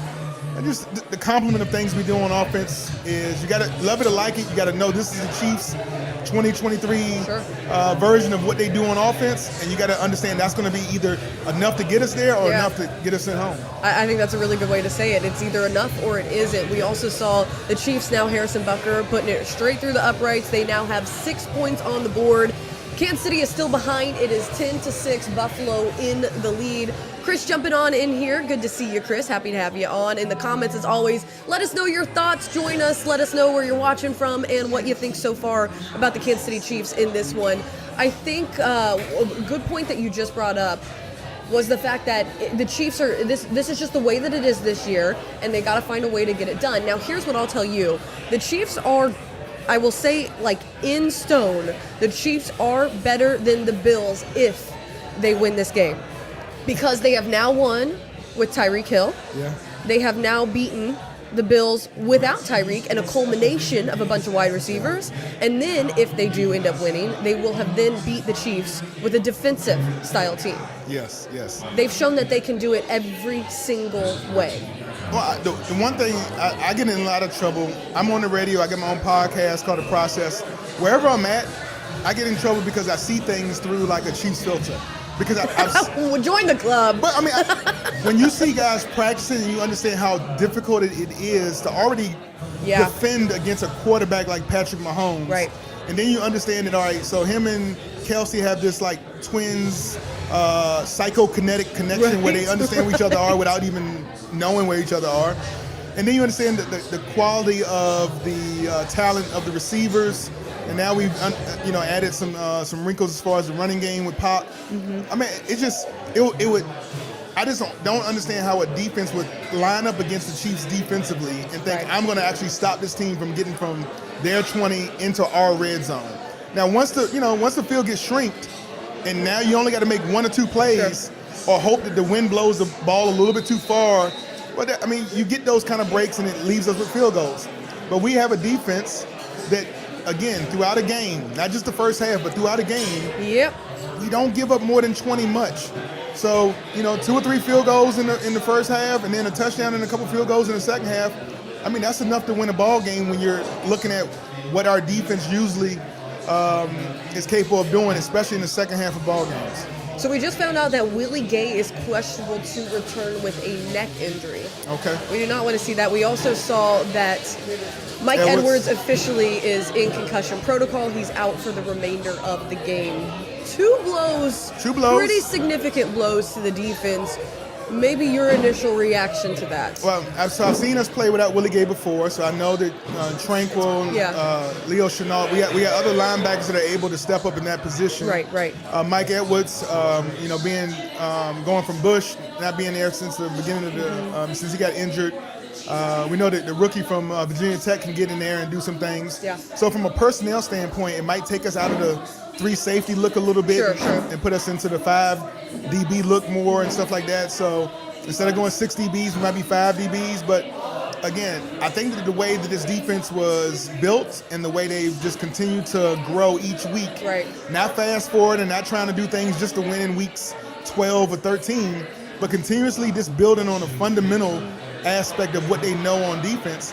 I think that the linebackers and safeties and corners all know what each other's doing. So it really doesn't matter as much from a personnel package. We all still know how to do our jobs and get things accomplished. And that's what I think has made our defense really tricky to deal with. Especially when we start the real exotic blitzes and pressures that you usually will see in the second half. Because the next man up mentality actually does work. It always. I mean, but you got to practice it. And so I think the season has got us, a little bit of, what do you call that scar tissue. It got us a little bit of a callus. There you go. So that we're ready to have that next man up mentality when we miss a few people. All right, we see the Bills back on the field here. We got 7:50 left in the second quarter. Just a little bit before we go into the half right now. Buffalo is leading 10-6. They're going with the run again. That was something that we saw kind of developed when they came to see the Chiefs in Kansas City. That was a new thing. The Chiefs had to adjust to that new style. Of course, we're always used to seeing Josh Allen run, but Cook taking over a huge running position. Of course, they changed around their coordinator position, made some changes there. So you see a little more run heavy with Cook coming in. But that's been hard to defend for Kansas City. Yeah, Ken Dorsey out, Joe Brady coming in. Yeah. What you saw from the coordinators is just they want to definitely implement an offense that goes through James Cook. They don't expect everything to have to go through Josh Allen. And you've heard Josh Allen multiple times say, oh, great pass breakup, sorry. At the end of the day, he doesn't care how the Buffalo Bills win, how they score points. It doesn't have to be, his show. I don't know if that's him being 100% honest. I think that he does want to be, this team to run through him and be his arm that wins the game. And so I think that's probably one of the things that in the playoffs, we've seen it, when it's the chance for him to really carry the team and need a third down, need a fourth down play. He calls his own number, he does his own thing. And sometimes it gets him in trouble, but, lately he's been making some really good plays. So this is a good drive to, we'll see what happens with it, but another pass from Allen, but Kansas City, L'Jarius Sneed, who has been essential for this defense, being able to get them to stop short, is now 4th and 4. We'll have to see if the Bills are going to go with it. Do you see the Bills? Not in this situation. In this situation, I think you go ahead and punt it off. Sure. Again, defensively, they haven't gave up a touchdown, so they've been playing that same bend, don't break, stay in a bunch of safe zones, try not to get caught in man too much. If I remember, the one time I saw him in man coverage, they got called for holding, and that's because man to man, the matchup is bad for you. Yeah. That's just being honest. when their defense lines up against our wide receivers, our tight ends, there's a couple of matchups on the field that just are not great matchups for them. All right, we see Richie James there on the punt return. This is, of course, the first punt of the entire game. Now, there was a late hit on Richie James. I'm trying to, it's hard to see, right? Was his body just going forward with momentum and he fell on him, or was that actually a late hit? Again, we do not have a replay just yet. But you tell me, Sean Barber, former Chief, joining us here. Look at that. That's a late hit. Well, the problem is we don't get a wide enough view to see if he was thrown by a blocker into it. So sometimes the refs see a little bit more we get to see. And so if you see a blocker kind of throw a guy and he ends up hitting into a guy, they kind of just let that go. So I'm good. We don't at this point, like I said, for the first half. Semantics. I don't need no gimme calls and all that kind of stuff. Just let the game run itself. Let's make it a halftime. It's like I said, as healthy as possible. Make our adjustments. And then that second half, baby, that's when it's time for the Chiefs to cook. There we go. Kansas City, we are here outside of KC in Weston, Missouri. If you're just now joining us, what am I doing, Tucker? Why am I doing this? Is that like what I do? You're just feeling it. You're just feeling the vibe. That's what it is. Tell me what the Gen Zers do. Get me hip. I'll let you know. I'll send you an email. How about that? There's the beat. All right, send me a fax, Tucker. Yeah, I'll fax you what the Gen Z. Now y'all talking my there we go. man. Sean knows what we're talking about. Now Barber's in the loop. I'm a dinosaur. I know about faxes. This is Sean Barber, former Chief, joining myself, Hayley Lewis. We are here on the Kansas City Sports Network, also streaming through Bleacher Report at Holiday Distillery. It's up in Weston, Missouri. That is where the Kansas City Chiefs hold their training camp, just a little bit outside of Kansas City, just a little bit north, about 30 minutes north of the city. Of course, the Chiefs are not in Kansas City, and that is weird to say. That's new for the Patrick Mahomes era. This is the first ever road playoff game Mahomes has played in, except those Super Bowls, which were neutral sites for the Super Bowl. Also, first time in the playoffs, with the exception of last year against the Eagles in the Super Bowl, that he has been an underdog. Is this game too big for Mahomes' britches? Nah, listen, he's built for this. He was born to play this role. Everybody says you're a hero long enough until eventually you become a villain. So I think for the last 6 or 7 years, he's been the face of the NFL. Yeah. And he's won enough that maybe outside of Kansas City. In his villain era? I think it's time to jump into being comfortable being the role of being a villain. Because, I mean, teams realize if you're an AFC team, you're going to have to deal with the Kansas City Chiefs in some form or fashion. And collectively as a rival or a fan base of any team, whether you're the Bills, the Ravens, the Jets, the Raiders, the Chargers, right? For you to make it to the Super Bowl, somebody's got to beat the Chiefs. And so it doesn't surprise me that all the other AFC teams have pretty much thrown their support behind Josh Allen being the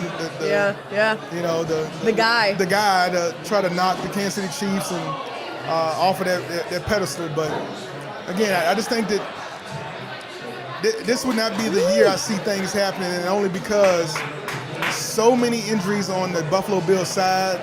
So many guys that just have 1 or 2 weeks of experience out there. Defensively, it's such a culmination. You put in some basic coverages, and then each week you grow and make adjustments off of that coverage. Until the end of the year, you have so many different variations off of each coverage you can go to.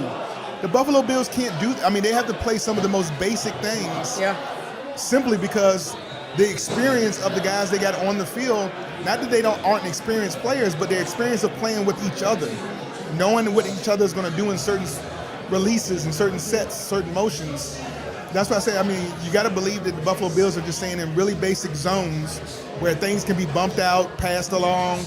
You just don't want to be caught in man coverages with teams releasing when you got new guys out there that haven't played and been out there long enough with each other. And you kind of mentioned that influx of injuries that the Buffalo Bills have been dealing with. They've also had 2 less days of rest. That is because of the weather that was going on in Buffalo. Their wild card game got moved to Monday. We see Pacheco popping off on a great run here. We got the crowd reacting. There we go. Getting excited here. Again, we are at the Holiday Distillery just outside of Kansas City. Pacheco taking off on that was CEH. I'm saying Pacheco. Clyde. My bad, man. I credited the wrong guy, but Clyde taking off in there, and he's been a great addition to the run game with Pacheco. But yes, we were talking about the fact that the defense has been banged up for Buffalo. They have 2 days less rest. That is because their game got moved due to weather. So Kansas City, with more rest and less injuries, this of course playing in their favor. Now we see Kansas City probably in the best field position so far.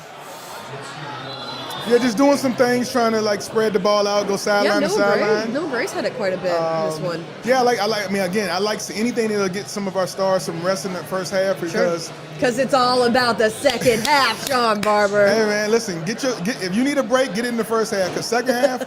Bathroom break is now. All guns up. Everybody's up. It's time to we want our best to show and shine in the second half. So the one thing I did like about that run from CEH is he did hesitate and let blockers find their blocks and find their leverage and then exploited a hole. And we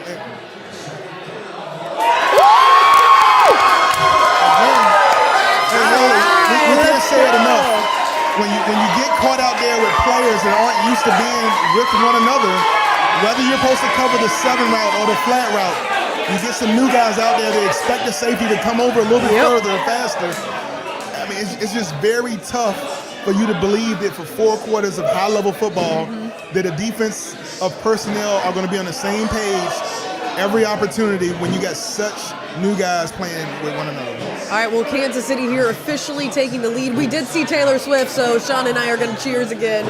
Sean's going to be a little tipsy before he gets off this one. I got a pretty good, You got a vibe going. Yeah, I got a vibe going. You got a vibe going. Kansas City now leading by 3, 13-10. Travis Kelce wide open in the end zone. We talked about that connection, Mahomes and Kelce, what they've been able to do. Now they are cooking. We got a shirtless Jason Kelce.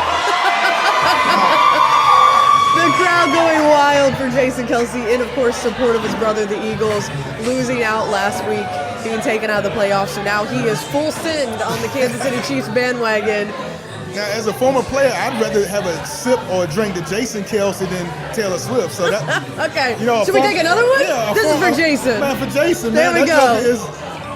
Hey man, like listen, Jason, that's a man's man, right? That's a pro's pro. Yeah. He goes out there and handles his business no matter what the call, the situation, handling any kind of drama going on in the secondary or the wide receiver quarterback. Yeah. It's like everything kind of fell on his shoulders. And that's what a center does. Everything kind of has to flow through you.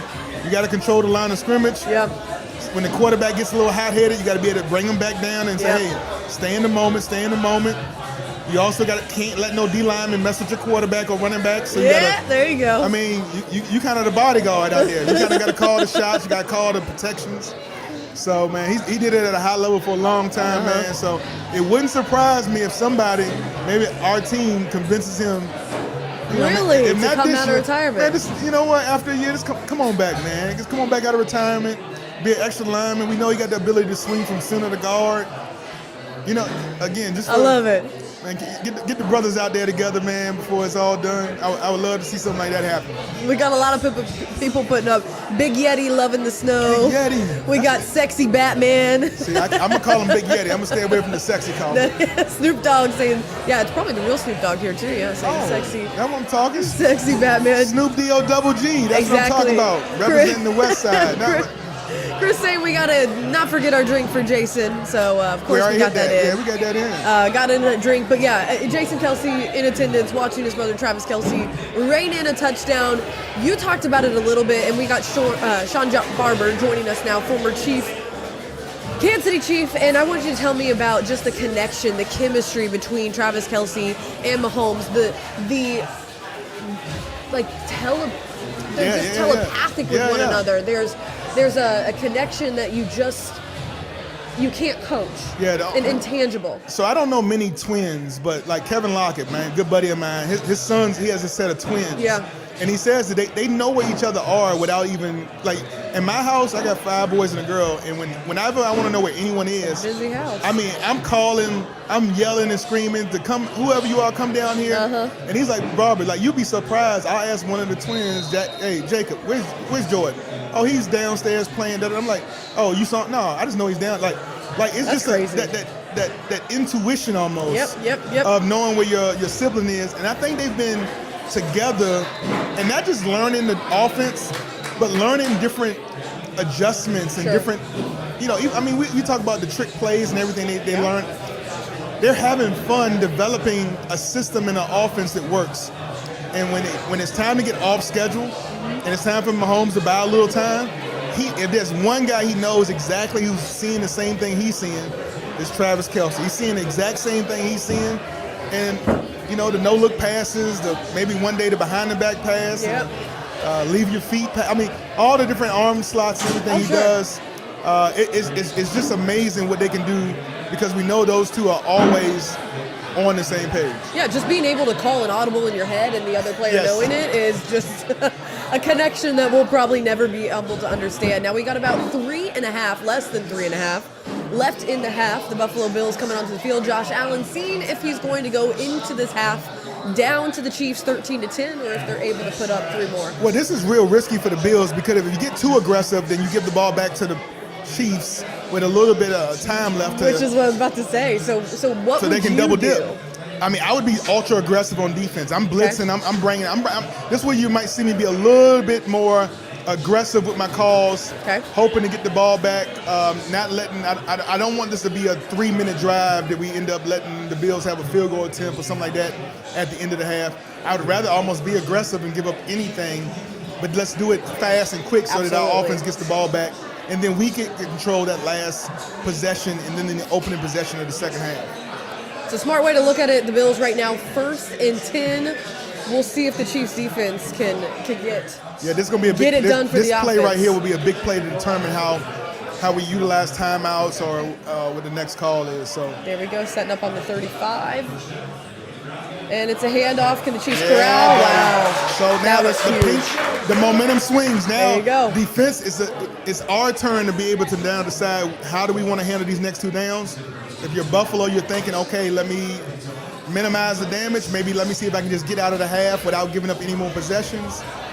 You can see BJ, who is, of course, he's the CEO and founder of Kansas City Sports Network. He's also a Kansas City native through and through.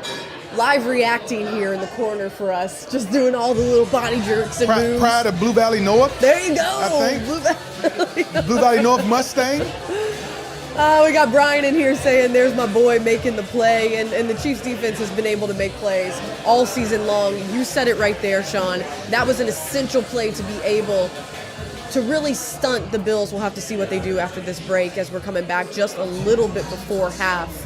But so far, I'm feeling, I mean, I'm not even drinking, and I'm feeling solid about what, usually to get through a Chiefs game, I got to have a cocktail or two. But right now, I'm doing okay. Working, holding strong to my dry January. But Kansas City will definitely put you through the ringer if you were a fan of this team. They have won differently this season, but they've been such an exceptional team. We talk about it all the time. It's like a kid with the silver spoon in their mouth complaining about the fact that they only went 11-6. They're only a 3 seed. Well, here they are, very, very well in the driver's seat right now and potentially able to get this next win. And if the Chiefs go on a run, it would be no shock to me at all. Yeah, it's almost like that kid who you think is entitled and doesn't know how to work hard and comes from a well-off family and all this. So give him a job, but with all these expectations, he's going to be late, he's going to be lazy, not going to show up on time. And the sucker is the opposite of that. Yeah. He just keeps growing and keeps showing up and working late and doing everything according to, the details. And you're like, where did he learn that from? And unbeknownst to you, he's grew throughout the experience. And I think that's what our team has done. We have found ways to help these individual players find some growth, even later on in their career. Bringing MVP back, even bringing Mike Pennell back to show up that run, because we know that what he does. He can stop from C-gap to C-gap. He is amazing at stopping the run, and that's a talent that he has. To bring that back and to be able to go and find the amount of talent we've been able to find to get this team together. And when everybody, again, me included, fans always saying, we need to go out and make a big splash and spend millions of dollars on Julio Jones or D. Hopkins or whatever. And the Chiefs have said, we got quality wide receivers. We're gonna grow within. We're gonna find a way to stick with our guys and grow the homegrown talent we have. And we're good. We're okay with our guys making some mistakes in the season because we see where they're gonna be at when it's all said and done. Right. And so again, man, just that visionary aspect from Brett Beach, from Andy Reid, and the complete scouting staff, just to see this and to have some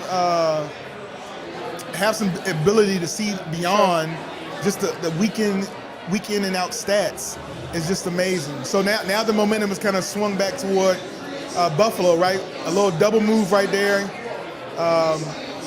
Tough to defend. Again. That's a very shaky receiver taking advantage of a Mike linebacker. Right. Middle of the field with a double move. Good call, good setup.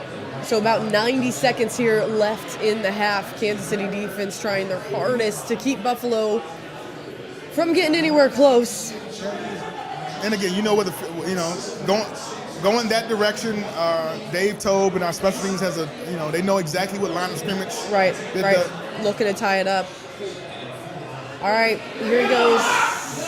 See, now these are the plays we were talking about in the first quarter where we're seeing, not that it's uncharacteristic like to see Josh Allen go for anything and everything, but he is being risky tonight. Yes. And I understand why. The Chiefs have continued to get it over on him.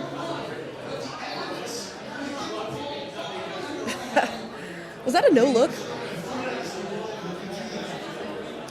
Again, we are at Holiday Distillery. We are live reacting to the game as we were watching it. Myself, Hayley Lewis, joined by former Chiefs Now, the thing I want to understand and realize, and we don't know it because we don't know is he still protected as a passer? See, yeah, you're right.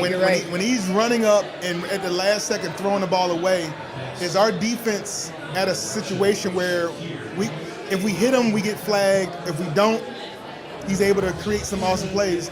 I think that's, again, the league in general, not just for our game, the league in general has to do some serious consideration about how much they are protecting the quarterback position when the quarterback is no longer a upright passer. Right. It's no longer a system quarterback. The game is developed. If you void the pocket, I think you need to go ahead and understand that you kind of relinquish your ability to be protected as a passer. Yeah. Because we're having quarterbacks fake slide, throw laterals, and I just don't, from a competitive nature. Here is a prime example of that right there. Is he going to go for the slide? He acts like he is. He's able to keep the drive alive, and those are the plays that are hard to defend because you don't want to get a penalty called. Yes. We saw a lot of frustration of that last week with the Bills. Again, the fans were going off on the fact that Josh Allen continues to do the fake slide, and there's just no way for a defender to be able to call. Is he going for it, or is he going to continue? And you don't want to get that flag. It's like you got to bring a pillow and put the quarterback down on his side and lay him on his pillow, and then you won't get the call. Yeah, we've seen it. I mean, again, so it's not something we haven't seen. So defensively, from your rush lanes and stuff, you just got to – we're going to have – again, I would say there's going to be an answer for it in the second half. You almost just want to, play it straight up and let them do what they're going to do in the first half just so they don't – adjust before we make our adjustments. Right. So if they think this is an answer and this quarterback draws, quarterback scramble, something they can go to, then defensively, I think we have multiple answers for it, but we just don't want to showcase those things until the second half, kind of let them get comfortable with it and then be able to stop it when we need to stop it, which is going to be in the second half. So, again, it's something that the league is going to probably address, maybe a few games too late, but a little too late. Yeah, a little bit too late, but it is what it is. Hey, the rules always seem to change when the Buffalo Bills are on the field. All right, there we go, taking care of it himself. Josh Allen creeping in closer. We got the clock dwindling down about 34, 33, 32. 33 seconds until half is called. Now, we are still waiting on an update. Willie Gay is questionable to return with a neck injury. The Kansas City Chiefs have not yet put out a designation, so we do not know if he's going to return or not. Mike Edwards is in concussion protocol now. He is officially out. We are now hearing that Willie Gay is out. So it would surprise me with a neck injury. You don't. Yeah. There's certain parts of your body you really don't play with, and anything with that spine, neck. You're talking about guys' livelihood, guys' life after football. Those are injuries I think you pretty much want to be on the side of caution. Absolutely, and I feel like that's one way the league has changed for the better is finding ways to be more cautious when it comes to players dealing with those types of injuries. Now here we come, the Bills. They put the clock back up to 39 seconds. Total rushing yards by Josh Allen already getting close to 50. Taking care of the ball a lot himself today. And the pass, no good. If they hold him to 3, they go in with a tie. How do you feel versus if the Bills, obviously, you're not going to feel as great. You can ask me, but you know what I'm going to say. I know, points don't matter in the first half. Why do I? So, again, I like to see more plays get run because it shows kind of what the concept is they had going into the games. Right. So I want to see the arrow route. I want to see the seam route. I want to see an out and up. Everything that they're having to go to. Let them get all the concepts out, right? So that we go in at halftime and be able to find the answers for those things, rather than them keeping a few plays still for the second half. Sure. And during the halftime, we're going to go through a lot of those stats. We'll be looking at time of possession. We'll be looking at how many plays they did have, how many first downs the Bills had. We'll be going through all of that at the half right now, 23 seconds and counting. Josh Allen looking a little bit confused. They got 19, and it's looked like we're going to have a little bit of a break here. But you said it correctly, and I think that's a good point to bring up. Again, we have former Chief Sean Barber here joining me at Holiday Distillery, going through the reasons why you want to see a lot of plays from the Buffalo Bills. You want to see them continue to reveal their hand, basically, so that there can be adjustments made at half, and the Chiefs, who do that so well, will be able to see as much as they can of the Bills and their game plan. Right now, we're viewing a play, McDuffie, the defender there, trying to see if it's going to be ruled. Now, this is when I wish we had the broadcast in our ear so we could be hearing. Oh yeah, hearing what they're saying. Yeah, exactly the guy from New York to be giving us his analysis here as well. But we'll have to see what they say. Tuck, you think it's a catch? Yeah, I think it's getting rolled back. All right.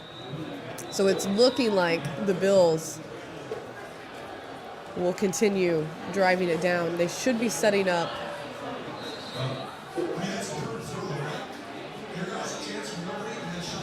All right, here we go. First and goal, Buffalo Bills with about... How does the clock keep going back? I keep saying it, you and it keep keeps getting upset about this stuff. Give him a whole minute back. I don't care. Like, all right, runs in. Got a little confetti pop there. Looks like Josh Allen has made it across, and the Buffalo Bills are going to add on 6 more. We'll see if they make it 7 here in just a second. But going up into the half, honestly, I mean, it is what it is. Like, it really, like, I honestly feel like the Chiefs, I feel like the Chiefs do better when they go, and this is no statistic, but yeah, game on is exactly in our comments. It's almost like the fuel the fire, you know? yeah. Rewatching the play here, Josh Allen crossing, taking care of it himself, crossing that line, getting into the end zone. A big guy to bring down. It's got to be tough. All right, we'll see if they can make the PAT here. Barely made it before. And so I promised my wife and guys that know me that I wouldn't gonna let my cryptic side show. But Too late. But let me tell you what. There's a part of me that, like, when you run a quarterback draw that close to the end of the half. Yep. And he barely made it. Again, second time that he has on the PAT that he has barely gotten it in. I am not somebody that wants to, I would say, end anybody's career. But I'm telling you, if I was on where that, are we going with this? If I was on that field and you run a quarterback draw, I would have came in from 20 yards away and hit him while he was down. Because it's the end of the half anyway. Yeah. At that point, give me the 15, give me 30, give me whatever. Like, to inflict a little. Yeah, a little. Yeah. Have you going to the sideline, kind of like my ribs. Yeah. I would have took that, especially in that situation. Yep. You know, I'm not gonna like just come off the edge and just hit you like after you've thrown it.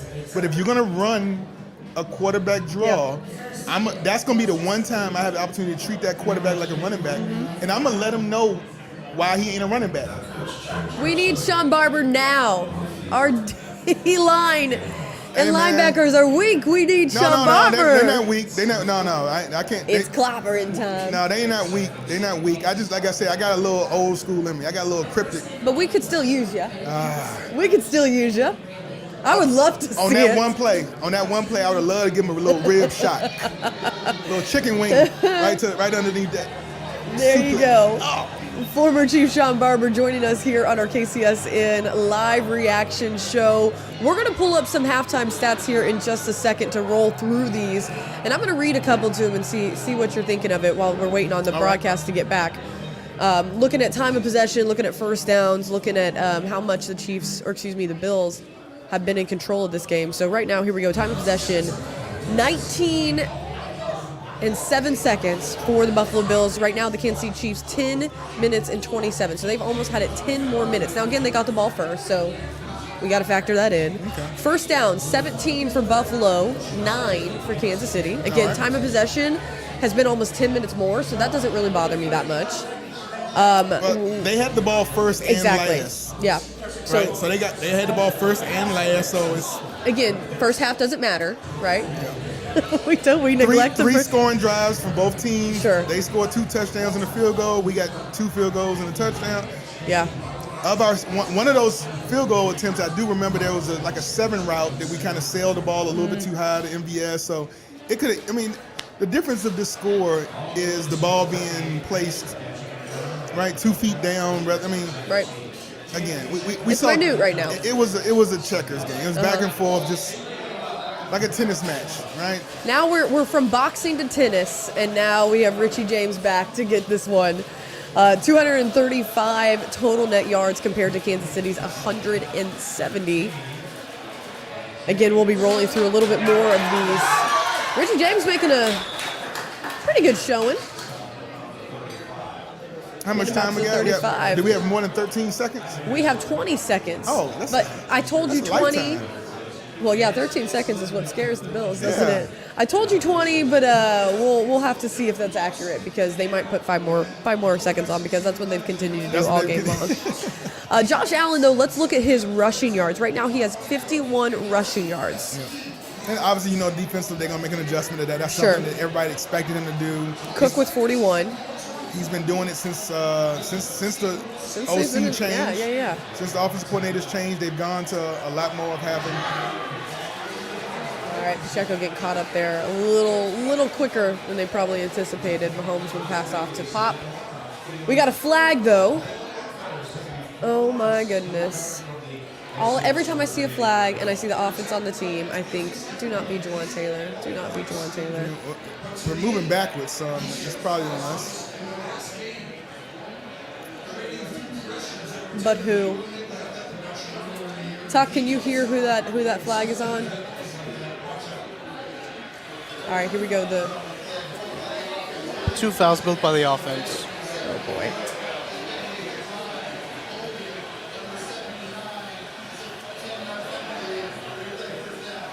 Donovan Smith gets called for the hold. The other right. penalty was declined. I didn't catch what it was. Okay. I think it was a legal formation. Did they accept the penalty? They accepted one of the two. You can only accept one of them, yeah. So we get first down again?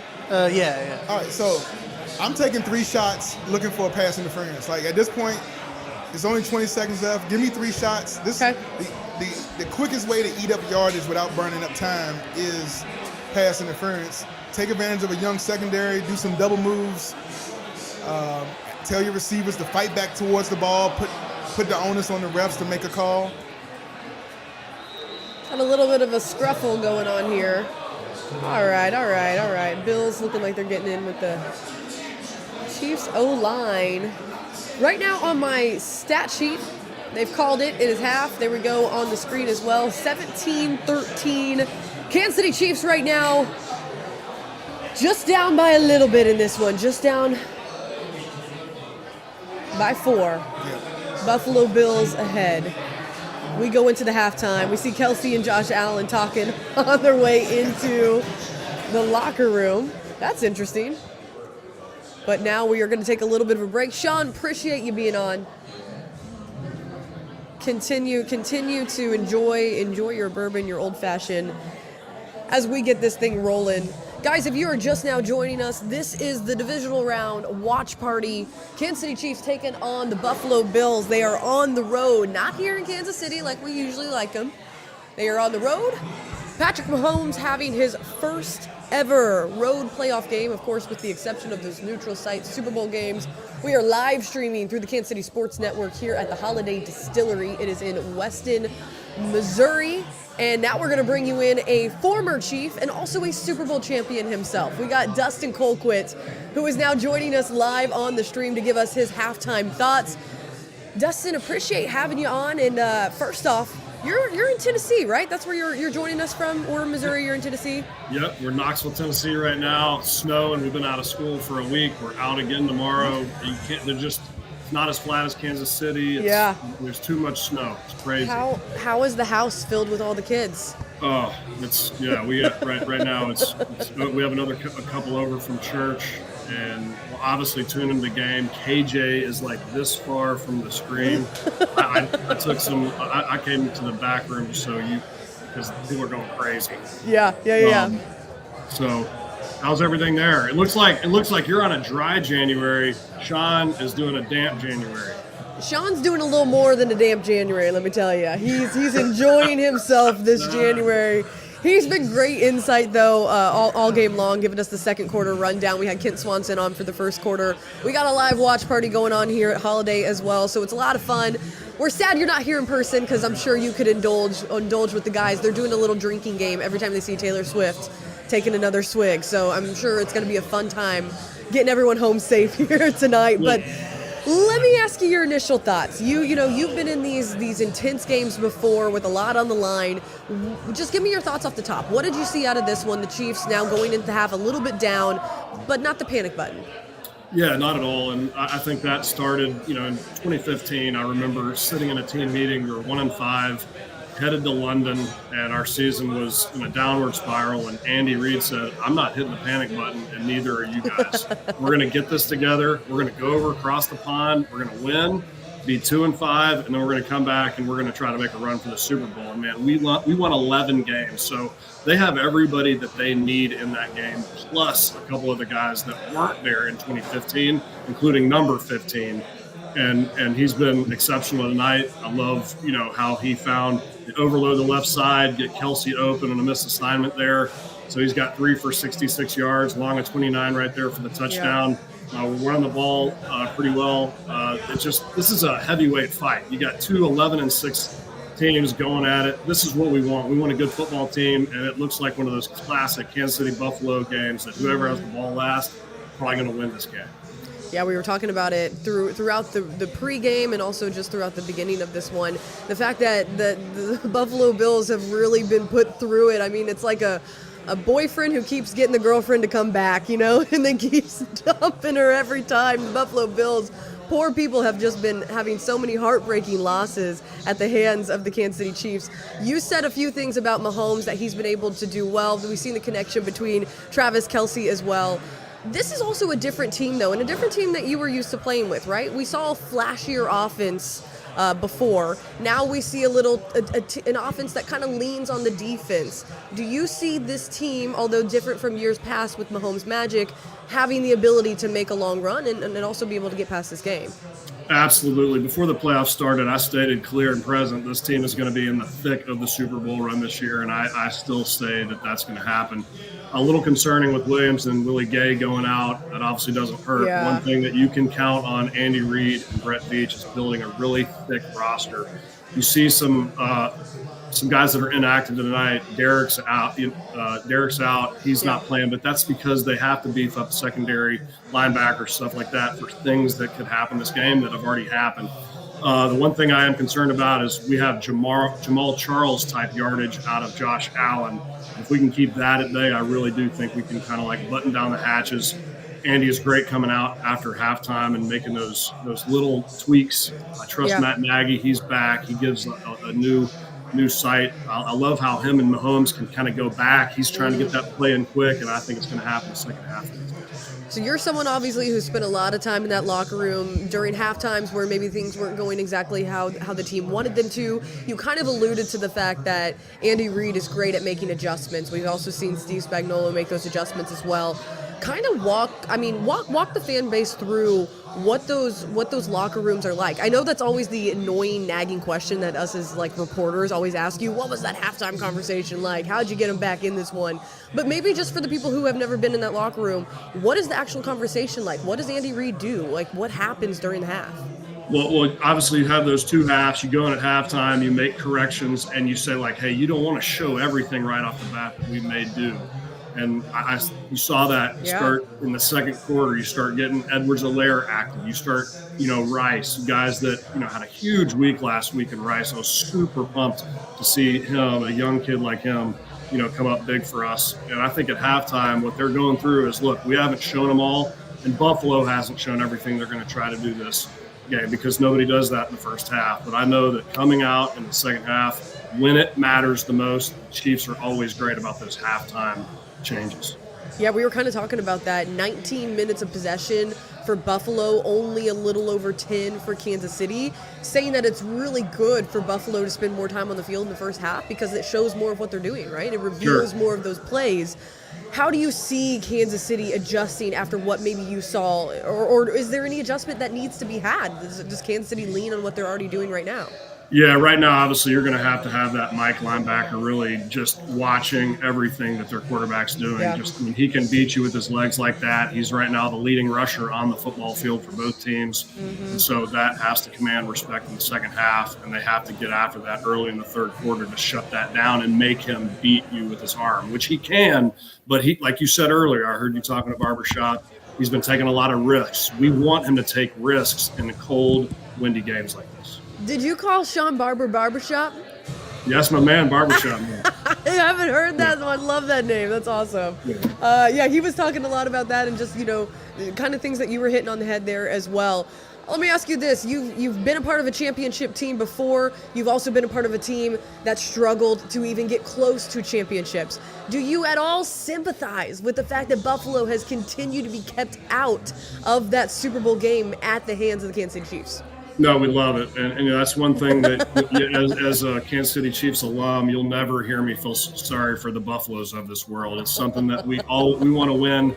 Not every game. We want to win every quarter, every tackle, every catch, every punt, every field goal. We want it to be so embarrassing.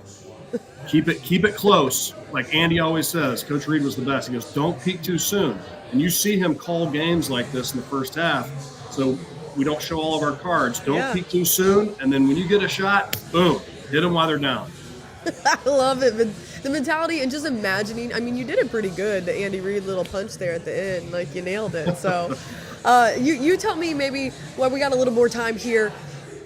What is your favorite Super Bowl memory? I mean, that was such memorable years. But for you, maybe if you can pick, what would have been your favorite playoff memory? Let me phrase it that way. Not Super Bowl memory, playoff memory, because this is what we're going through right now, and these players are going through a lot of more media pressures than they're used to. Also for the rookies like Rashee Rice, this is his first season in the big leagues, and also the fact that he is now kind of deep into the playoffs. What's your favorite playoff memory that you had with this team? It was definitely in the championship run, where games that, we're getting in the first half, getting blown out by Houston, and we managed to settle in. That's right. Taking advantage of a huge play by Daniel Sorensen, which gets him in Chiefs lore forever, for all time. And something like that is why they build their rosters the way they do. When you have these injuries like we saw in the first half here, and like a Daniel Sorensen that is playing all kinds of different special teams, you never know who's going to make that. So that's how you build it deep.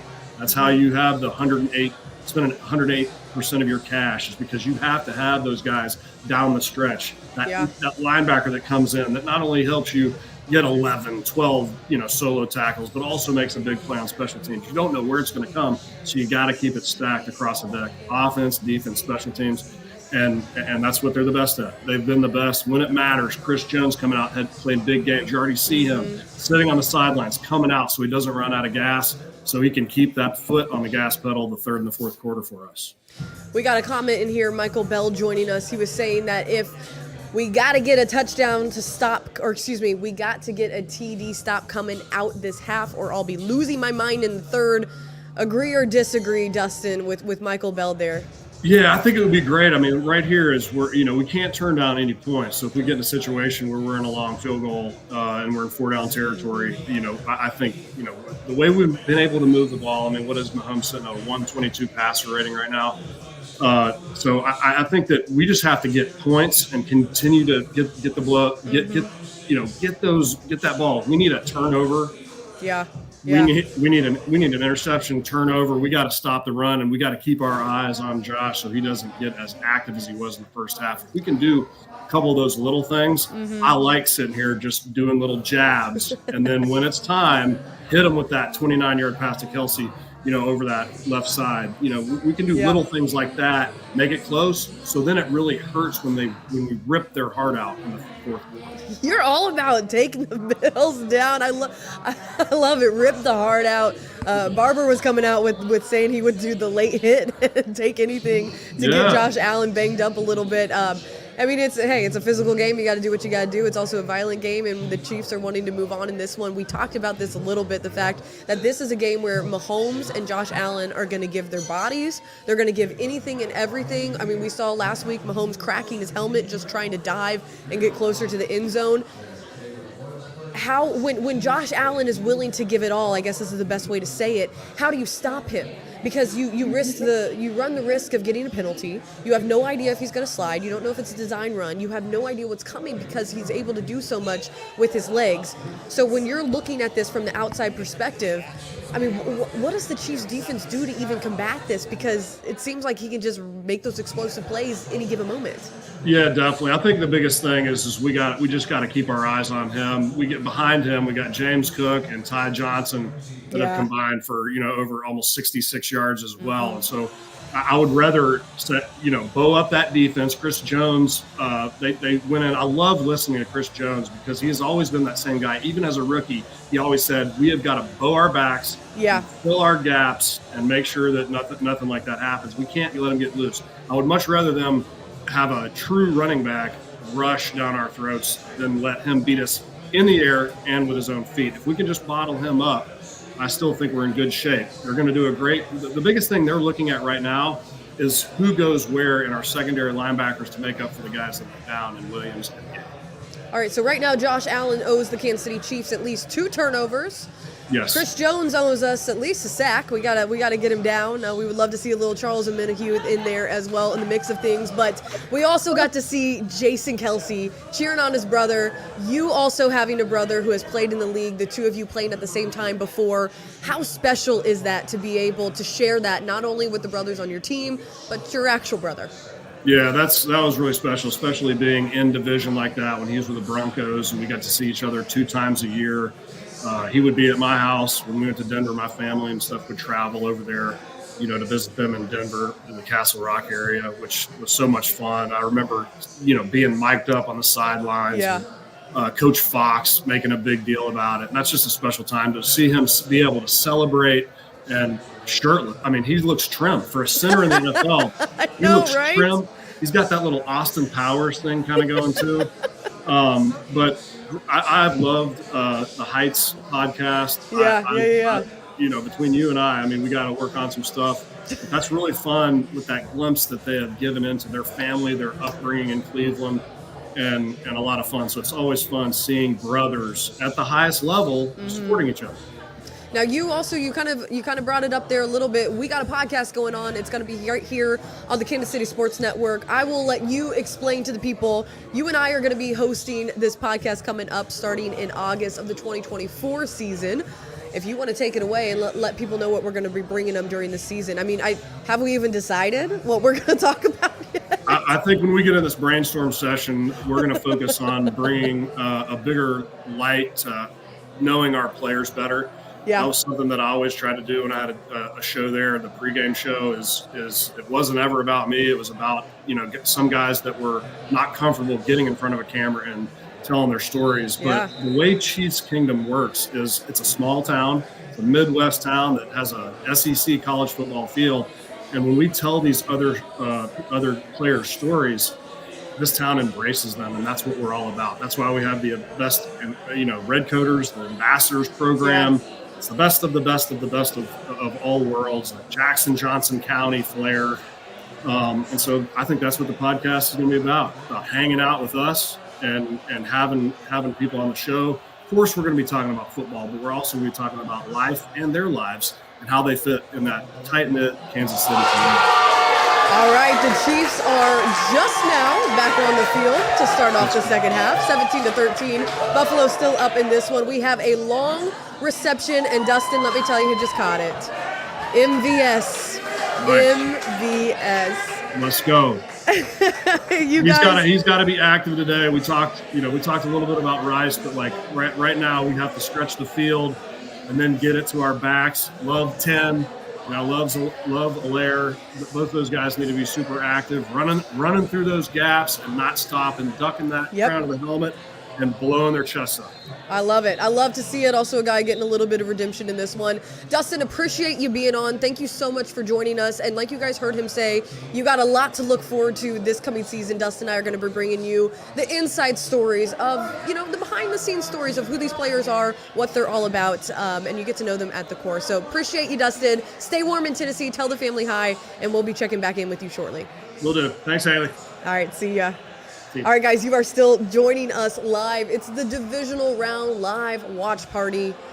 We are here in Weston, Missouri. That is where the Kansas City Chiefs actually have their training camp facility. And my lucky stars, Patrick Mahomes showing the Mahomes magic. Here I was talking so much about the fact that, it's not going to be the Mahomes magic year. Oh, we're not going to see it. Well, here goes Mahomes saying, Josh Allen, you can do that. I can do that too. I got Tucker Franklin also joining me, who is producing behind the scenes. He's with the part of the Kansas City Sports Network. If you are joining us live on Bleacher Report, we are part of the Kansas City Sports Network here in Kansas City. And we do all things Chiefs. We bring you all the Chiefs news. A lot of us former Chiefs media people ourselves who spent a lot of time on those sidelines, those cold sidelines, bringing you news. So, Tuck, what are your thoughts so far? Yeah, they got a good start to this drive here. going on, so that's good sign. Patrick Mahomes doing a little bit of the Josh Allen pump fakes and everything with it. He said, you know what, If you're you going to can go ahead and do it? I can do it. I can do it too. But, yeah, good stuff here. It looks like Mahomes stepped out, and then he he got his foot stepped on. Ooh. And then it looks like number 52 for the Buffalo Bills, which I believe is like their backup linebacker. Okay. Rolled his ankle, and he's being helped off the field right now, walking off on his own power. So here's what we were talking about a little bit. In a little bit, we're going to be joined by Craig, another guy from our Kansas City Sports Network. But even Chris joining us now in the comments saying second half equals over my dead body Mahomes. That's what we've been saying is the theme. It's been the theme, and the thing is we see it from Mahomes. We saw it from his cracked helmet last week. He will do anything and everything to get this done, sometimes so much so that he puts his own body on the line. But we are watching this live. We're reacting to it. We will also have a post-game show where we're going to break down everything, a lot of those stats that we were talking about in the half. But right now, 17-13, Kansas City behind in this one. It's the third quarter, 12:38 left to go. Mahomes with possession. It is 2nd and 8. Tuck, I feel good about this. Like, I'm not concerned. I'm not panicked. We heard it from Barber. We heard it from Dustin. We heard it from Kit. That was back in the first quarter. No one's panicked yet, even though the Chiefs are a little bit behind in this one. No, it just took 3 quick plays to get it with inside 10 yards. 4 plays. Isaiah Pacheco almost scores there on the 4th play of this drive. So they're 1st and goal, very close to the goal line here. And the offense is rolling, and the offense is humming. That's what we want to see coming out here. And that's what we expect from Andy Reid. And that's what you heard from Dustin Colquitt. That's what you heard from Sean Barber. Right. The second half, when they come out of that locker room, they're rolling and they're humming. And we get to see that firsthand here as they're moving as they get really close here to this the second half touchdown to open up the drive. Yep, they are now 1st and goal, much thanks to Pacheco, who has been a phenomenal player all season long. In his sophomore year, a lot of people thinking you're going to get the sophomore slump, but he's done a phenomenal job. He has stepped up and held this run game together for Kansas City. Now Patrick Mahomes dishing it off to Travis Kelce. Do we have a touchdown, Tuck? You're closer to the screen. The watch party going crazy. Looks like it. All right, Kansas City coming out big in the second half. Do we have a Taylor Swift? That's what we needed right there. That is what we need to seal the deal here. Taylor quick Swift screen shot, it will there be good. To Travis Kelce. He was able to make his way through the traffic. Yep. Looks like he did get that football across the pylon. Just touches it right there. All right, Travis Kelce with his 2nd touchdown. Kent Swanson giving us a little reaction on the side as well, but you are here joining us live. It's the Holiday Distillery. It's in Weston, Missouri, just north of Kansas City. I'm here with the cozy fire, streaming with Bleacher Report and Kansas City Sports Network. Hayley Lewis here, joined by Tucker Franklin, who is my producer, who you can hear chit-chatting with us. We had Kent Swanson joining us in the first quarter, talking all things about Kansas City as the Chiefs were starting to get things rolling. Then we had Sean Barber, a former Chief, joining us as well, getting things... some more insight. Sean brought a lot of insight. That is helps us better understand the process of the game and kind of what goes into it. All right, it's going to be ruled a touchdown now. It is going to be the PAT to seal a 2017 lead. We also were talking with Dustin Colquitt there at the half, a former punter and a Super Bowl champion himself, about all things Kansas City Chiefs. Him and I also going to be on a podcast starting up here in the 2024 season. All right, Tucker, take a drink. Oh, we got it. We got a Taylor Swift sighting. We have a Taylor Swift sighting. I'm on dry January, so this is not vodka. You know what else? You know what other sighting we have? Is it Craig? It's a Craig Stout sighting. Craig Stout. Hayley Lewis, how are you? What a blessing to see you. Thanks so much for joining. I was so sad if I was going to have to recycle Kent and use him again. I know. Listen, none of us want devastation. recycled Kent. We want laser focused Kent. You know, you want the full bore right Craig, off the bat. When we get it the second time, He could barely get through the first quarter. With every time we'd be at a point, and all of a sudden I'd be like, all right, we're going to blah, blah, blah, blah. He'd be like, yeah, Hayley, that's a great... Okay. Yeah, and I was like, that seems about right. I'm that like, seems Kent, about I'm right. so sorry. I've done watch parties with that man. He is a ball of nervous energy. So, Hey, he's yeah. He's with the energy. He is one with the people here at the Holiday Distillery. That's where we're at in Weston, Missouri. We are joined now by Craig Stout talking all things Kansas City Chiefs. The Kansas City Chiefs now taking the lead 20-17. We are thrilled. We have a watch party going on. Craig, I got to get your initial thoughts. Now you're on the up and up here. How are you feeling about the Chiefs in this one so far? I really like what the offense has done. I fully expected that Andy Reid was going to come out to put these these Bills linebackers in a blender, and he has. And now they are well into their depth at linebacker. I expect that to continue. What I didn't expect was that the Chiefs' run defense was going to be so poor. Josh Allen's not even trying to push the ball down the field. He's got a 4.1 average depth of target. He's just checking it down like crazy, and they're running the ball. Everything is in front. So I did not expect that the Chiefs defense was going to play poorly with that kind of game style, with the physicality and the way they play downhill. So I'm really hoping that Steve Spagnuolo has some tricks up his sleeve coming out of the half, because that was very atypical. Yeah, I thought the opening drive was really when we saw them bring out their strengths, right? We saw a couple of close to fumbles. Is that what we're going to call them? Almost fumbles. A batted down pass as well. So there were three things that were really significant out of the defense in that opening drive, and then it kind of dwindled off since then. We do see Spagnuolo coming out with wonderful adjustments. We've seen it done before. Is there any hesitation to think it won't happen this time?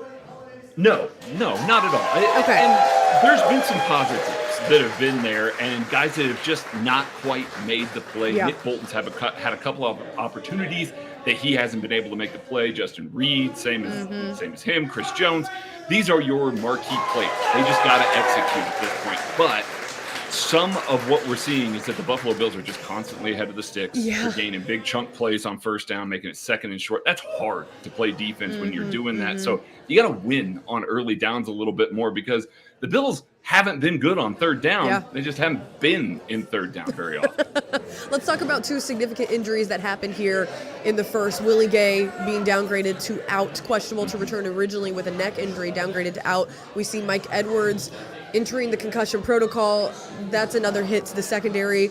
How big are those hits? Is it next man up? Do the Chiefs have enough depth at those defensive positions? What were your thoughts on those injuries? Well, I mean, Willie's obviously a big loss. They were using him as a spy on Josh Allen early. Luckily, they have enough linebacker depth to where they can absorb some of that. Drew Tranquill is going to be playing that will linebacker role basically all full-time now. So that's one of those that, we've been looking to see more Drew Tranquill. Obviously not the situation you wanted it to be in, but, you get there. The safety depth is the one that's really concerning here. Jamari Connor's played excellent. He's probably been the best Chiefs defender so far, and Justin Reed's been okay to pretty good. But you got to have, those guys out there performing. Deion Bush, now your third safety playing in the dime. I just, you can't lose another guy, because then you don't have anybody back there. So I'm keeping an eye there.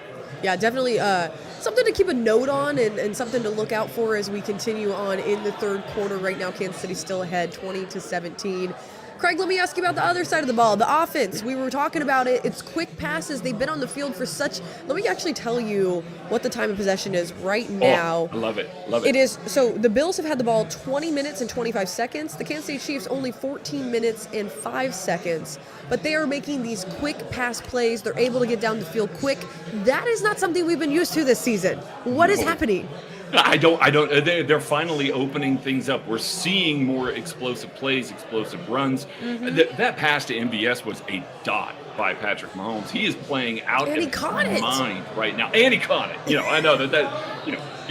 That's the biggest surprise, I suppose, there. But I really like the way that they've been playing so far. Travis Kelce has been able to get lost with this backup Bills linebacking core. Goes ahead and sets the record for most postseason touchdowns between quarterback and receiver. Isn't that crazy? And so that's awesome that he took that away from Tom Brady and Rob Gronkowski, just further cementing his legacy. So I think that we're seeing just an offense that has been primed to take advantage of a very beat-up defense, and they haven't been stopped yet. The one drive that they did not score on was a kneel down. It was a one-play kneel down that they basically ended the half with. So they've been able to score at will on this Bills team. It's just this defense has to step up and keep them out of the end zone. Yeah, you mentioned it. A lesson in chemistry that you were just talking about. 16 touchdowns, the most between any quarterback and a tight end in postseason history. That, of course, being Patrick Mahomes and Travis Kelce. Let me ask you this. Maybe I can phrase it better for you, because you're so used to doing this every week. You get on the lab, you talk with the boys at home, and then you also are talking about the pregame and what to watch and what to see. And I know that you do so much of your homework to predict what is going to happen. Was this what you predicted? Is this kind of what you thought you were going to see out of the Bills? Maybe let me say it from that perspective. Was this what you thought you were going to see for the Bills? No, honestly, it's not what I expected to see from the Bills, but we did talk about it a little bit on the lab, the pregame this week, that the Chiefs secondary matches up really well with the Buffalo wide receivers. Obviously, the coaching staff, what a play by Nick Bolton, gets in the gap. Finally, a win on first down. There we go. That's going to be a 2nd and 10 after a run play. Finally there. But, we talked a little bit about how this is just a bad matchup for the Bills wide receivers because this Chiefs secondary is so good. They've obviously leaned on that a lot, this game, trying to play downhill football, trying to keep things condensed, play with heavy personnel, and it's worked for them. So I'm not horribly surprised by it, but I'm surprised maybe that they've leaned as far into it as they have so far. So for those of you who are just joining us now, my name is Hayley Lewis. I'm joined by Craig Stout. We are both hosts with the Kansas City Sports Network. We are here at the Holiday Distillery. It is in Weston, Missouri, just north of Kansas City. When I say just north, I mean you're going to have to drive about 30-ish minutes from downtown up north. It's actually, Weston, Missouri is where the training camp is held for the Kansas City Chiefs. So if you're just now joining us, we got a watch party over here at the distillery going on. And the Kansas City Chiefs are still ahead 20-17. We are in the third, about halfway through it. We got 7:44 going on this one. Craig, let's get you on for some more reaction and some more thoughts in this one. We talked about the offense, and I think one of the biggest things that I talked about to the guys before you joined on was the fact that Kansas City was able to make it past the Bills with Tyreek Hill. Then they were able to make it past the Bills with a culmination of wide receivers. They kind of did it with spreading the wealth out, right? With these 11 different receivers getting their hand on the ball within one game. Now here they are. I know the defense hasn't been exactly what we thought it was going to be, but they're playing a different style of game. If the Chiefs get past the Buffalo Bills now with this defensive strong suit, the Chiefs are just better than the Buffalo Bills, correct?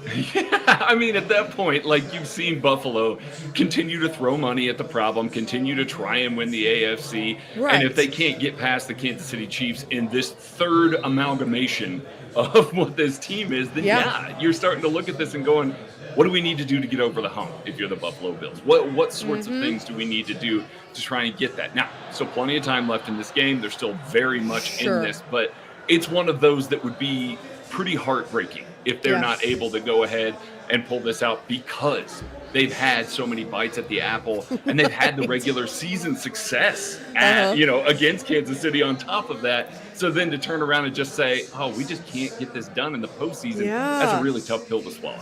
It's kind of like the Kansas City Chiefs are the Buffalo Bills' kryptonite so far. Now I'll give you a chance to kind of watch what's going on here. I'll give some history to those of us who are joining us. The Bills have experienced heartbreaking losses, like we were talking about, at the hands of the Chiefs.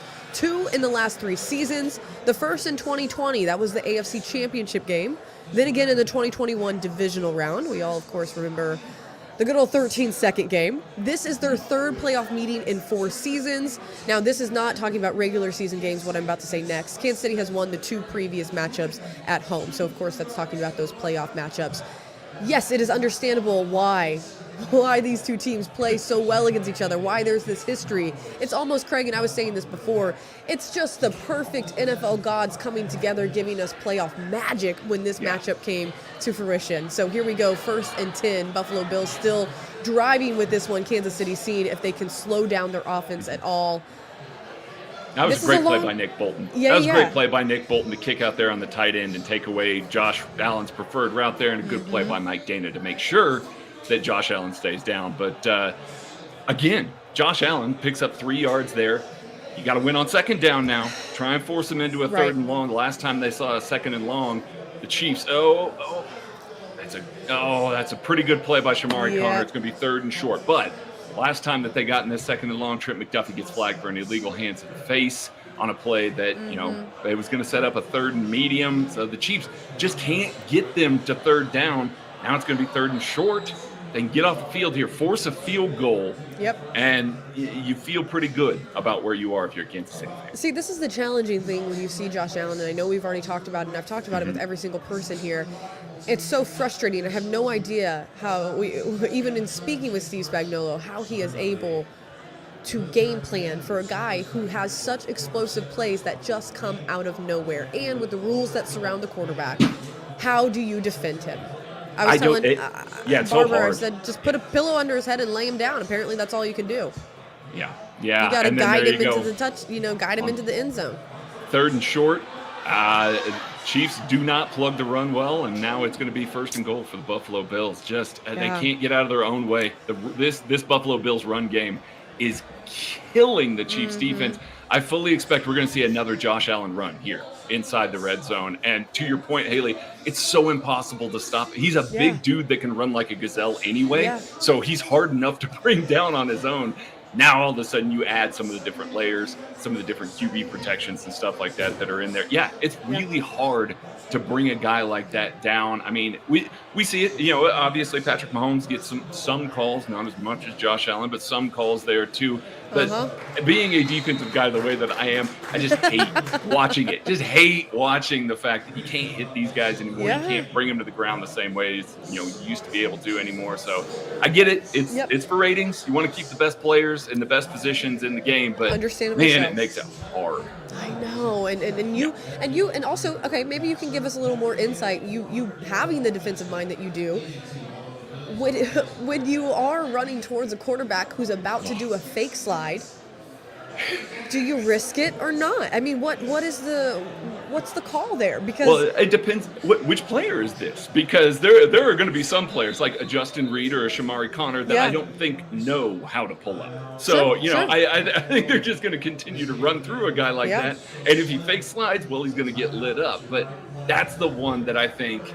I know that there's all kinds of proposals and things like that are on the table for the league, trying to make rules and stuff like that.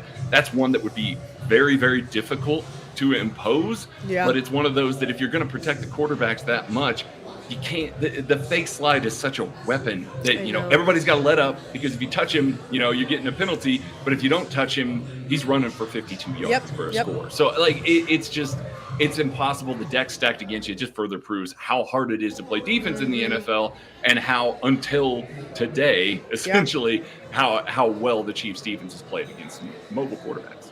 Let's stay with the Buffalo Bills defense. And this was a really big point coming into this week. The fact that they had to move the game, so they had 2 less days of rest. They are struggling to find a body that they can put on the field. Now, this is not to do with this point at all, but it looks like Josh Allen's hand is pretty bloodied up here. Yes, it is. We'll have to see what comes of that. Maybe they should grab him a 2nd and goal. He takes another big hit on a roll here, throws the ball away. But he's taking some abuse right now. Chiefs are hitting him. Yeah. So here's what I was going to say about the defense. They are banged up. They have very few healthy bodies, the biggest one being Terrell Bernard. That was coming in. We knew that one was coming. Their inactives coming out as well. It's a long list, and a lot of people we don't see listed because they're already on the IR, right? And for the Chiefs, the other side of that is just pretty much the only one who's very significant. I don't want to say that Kadarius Toney isn't, but it's pretty much just Derek Nottie. Yes. How do you feel about the fact that the Chiefs, although their offense has continued to expose the defense, I feel like it should be unevenly matched, and yet it doesn't feel that way? Does that kind of make sense? Yeah, I kind of get what you're saying there, but it definitely feels like. And I'm grasping at straws. No, I know. No, I get you. This is one of those that I think you look at. Andy Reid's such a good schematic mind, especially when you get to the postseason, that if you're giving him a weakness at the entire level, he's going to capitalize on it over and over. That's why we're seeing Travis Kelce get as open as we are. Isaiah Pacheco started to come to the run game a little bit more. So we'll see here. Big 3rd and goal here from the 14-yard line after a delay of game penalty. Now, Craig, you are ahead of me a little bit. Oh, I am ahead. I need to delay my reaction. No, don't bring it to me. Give me the truth. I need to know what's happening right now. Oh my goodness. Looks like he threw a touchdown pass on the sideline here. I'm waiting to see a replay. L'Jarius Sneed thinks this is an incomplete pass. Okay, so we're saying incomplete pass. But the referee called it a touchdown. We have not seen a replay yet. Okay. This was a bullet to the front pylon. Let's see here. I'm just now seeing a replay. You're going to know before me, so I'm fingers crossed. That is a touchdown. That is absolutely a touchdown. Man. All right, Buffalo on the board here. Chiefs can't get off the field on 3rd and goal and force a field goal here. Offense is going to have to step up and do it again. This is the most points allowed by a Kansas City Chiefs defense since the Green Bay Packers. Is it really? Yes. Oh, yes, it is. No. So, yeah. This is a big one here. This is the opposite of the script I thought we would be talking about tonight. Okay? I thought we were going to be talking about how it was a struggle for the offense to score 22 points. Yeah. And now you're telling me it's a struggle for the defense to keep the team off the field. Like that was That was never in the script, Craig. That was not in the script.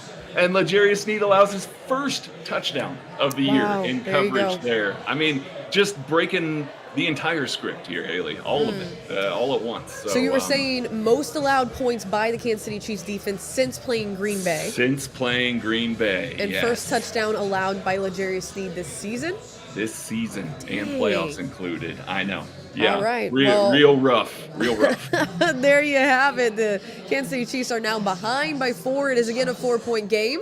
Buffalo up 24-20. We are in the third quarter. We still got about 3.5-ish minutes left in this one before we go into the fourth quarter, and things about to lock down and get pretty serious. We got Craig Stout joining us for the Kansas City Sports Network. You are watching us live on the Kansas City Sports Network. Myself, Hayley Lewis, joining the rest of the crew here at the Holiday Distillery. We got a watch party going on in the back room. We're also live streaming on Bleacher Report, who we're partnering on the stream with as well. Craig, just maybe initial thoughts after that one. Is it, again, we're not 4 points is not a place to be panicky when you got the type of personnel, I would say, that the Chiefs have, because I don't even want to say offense or defense because I don't know which one's going to shine in the next drive. So we'll have to figure it out, or shine when they're called upon. So initial thoughts after seeing Josh Allen again get to connect here. I mean, that pass by Josh Allen was a bullet. Awesome. Like, that was, I said in the pregame show, I said, if Josh Allen puts a Superman cape on and really takes it to this Chiefs defense, it's going to be a very difficult game for the Chiefs to win.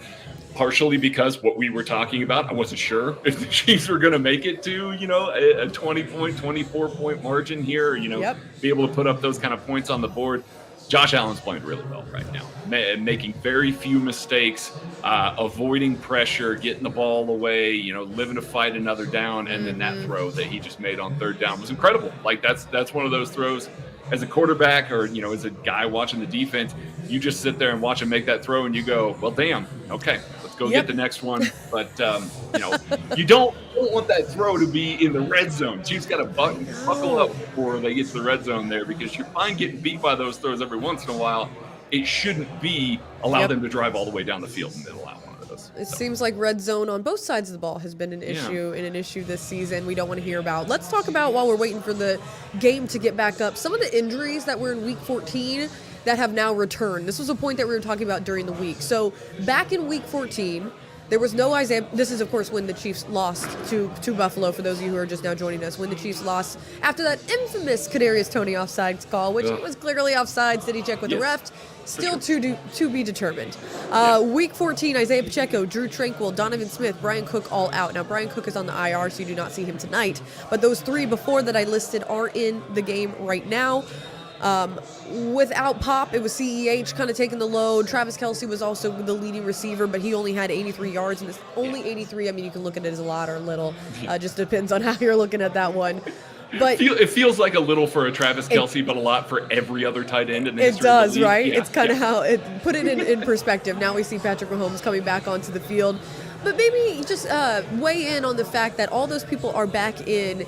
I feel, even though I will say this before I ask you this question, I felt way worse watching the game in person Week 14. I thought the Chiefs were going to lose the whole time because of how they were playing. Yeah. I do not feel the same way tonight. No. I feel as if they are so much more in control. No, they are not in the lead right now. but I feel a sense of control. Do you agree? Yes, I fully agree. And I think, to your point, it goes to those guys that they've gotten back. Now, Drew Tranquil obviously has made the impact on defense. The entire defense essentially hasn't made an impact tonight. But Donovan Smith's been really good today. Like, he really has been good today. He's got a penalty on him that happened right there at the end of the second half. Right. But he's done really, really well protecting Patrick Mahomes. It's been very good to see him back. And then, of course, Isaiah Pacheco out there running, had a great first down run just now. He's up to 8 carries for 39 yards. That's 4.9 yards a clip. You will obviously take that, especially since he's not a guy that is, breaking off a 60-yard run or anything like that. That's a consistent 4.9 yards per carry. So really good to see those two guys back. They've made a huge difference for this team as Isaiah Pacheco busts off another, this time a 12-yard Craig, run. you're telling me the future, man. You're telling me the future. Chiefs offense is moving the ball again, and it makes me happy to see that. I really need my defense to button up here. Really need it. I just now saw the Pacheco run there, so happy to join you now with the celebration. Yep. Kansas City first and 10 after that one. Driving down the field has not been an issue for Kansas City today. Yet so many games before, we're like, don't worry, like, don't even expect the offense to be what you thought it was going to be in years past. Let it go. Let go of those expectations. It's different tonight. Yes, way different tonight. This is fun again, right? Like, again, even me as the defensive guy that's enjoyed all year long of the defense playing lockdown defense. Yep. This is fun. This is a really good time to sit and get down to watch all this happen, to watch Patrick Mahomes in this offense look like Patrick Mahomes in this offense again. Really, really good time at the ballpark today. Yeah, absolutely. It is a great time at the ballpark. And you know what else? They didn't have to shovel their seats. That's true. To get to their seats tonight. Although it was snowing before the game and it was definitely chilly, they were not having to suffer through it. So definitely good to see. All right, you just did a good old big play to MVS again. Playoff MVS showing up here. Wait, did he catch it? Did he catch it? He caught it. See, you guys got to understand, Craig is seeing what I am seeing right now. There's the reaction. I'm just tipping off Tucker Craig, to switch you're helping us. You're helping us figure out exactly when we need to switch the cameras. I appreciate that, Craig. Playoff MVS. There you go. We're now joined. Oh my God. We got BJ Kissel in here now joining us on the podcast. We got a live watch party going on at Holiday Distillery. This is the man who started this network, and this is why we are here today. Excited to bring him on and talk. Craig, say hi to BJ. Hi, love BJ. You, buddy. Love you, buddy. How are you? I'm doing well. This is fourth quarter of me watching games. This is a bad combination, but it might be entertaining.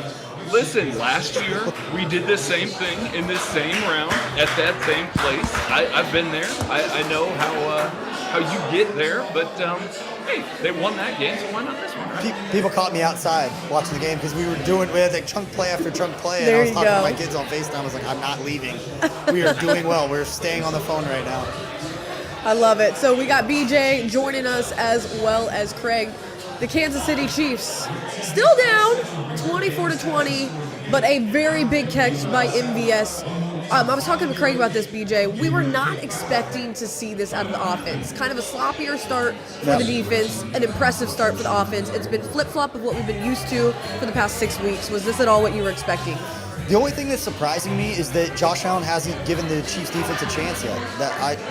I'll give a lot of credit to Joe Brady with the game plan and what he's called. It's a lot of sticking to the run. They're not giving Josh Allen a lot of opportunities to throw the ball all around the field, which I think is a great idea. It's amped up as he was going to be going into this game. But this is two of the best teams in the AFC trading blows. And we talked about it all week that turnovers were going to be the difference in this game. I still think that's the case. If either one of these teams turn the ball over, they're going to lose the game. It's just who's going to have the ball last is kind of how it feels right now. Yeah, I definitely agree. It's going to come down to that. Craig, you want to weigh in on that as well? I mean, yeah, he's absolutely right. Like, we got to make this every year at this point. Chiefs versus Bills in the postseason. I hate this analogy, but it's true. This is a heavyweight fight every single time that these two teams line up against each other. It's fun. It's a good time. We can throw out all of the stuff that has happened prior to these two teams meeting again every single time. Just throw out all the things that both teams are good at they're going to be good at everything. And you're going to see both of these offenses put on a show, and we've seen it again today. Again, one drive that wasn't ended by the half. One drive out of all of these drives from both offenses has ended in a punt, and it was the Chiefs defense that came up with it. Absolutely. But for what the Chiefs defense is dealing with injury-wise, what do you see? I know you're watching live and you kind of chart and go through it. Like, how are they combating the injuries and trying to contain Josh Allen? Because they talked about it on the broadcast, and I don't know if there was a production meeting where they got some of that info as far as what Willie Gay's responsibilities were going to be with Josh Allen. But how do you see him kind of combating that from the chess match of trying to contain him?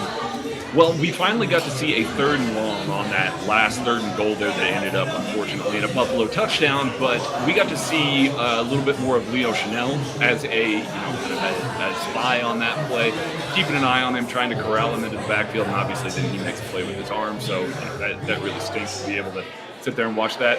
Rashee Rice, it's going to be 1st and goal, BJ. It's going to be 1st and goal for the Kansas City Chiefs. So what we're seeing, though, is that this Chiefs defense, at least with their safeties, they are playing too high, and they are giving all kinds of space to the underneath receivers. So we're just not seeing the same sort of aggressiveness up front when Josh Allen's checking the ball down. That's why when you see one of these check downs, there's like 8 yards of space, 9 yards of space before the nearest Chiefs defender. They are giving all kinds of respect, trying not to get beat over the top by this Buffalo Bills offense here. And I believe, yes, Isaiah Pacheco. Touchdown. Right there. You are way ahead of us. Tucker, get ready to... There we go. He's already got it set up. He's already got Let's it go! lined up. Let's go! Gotta love football.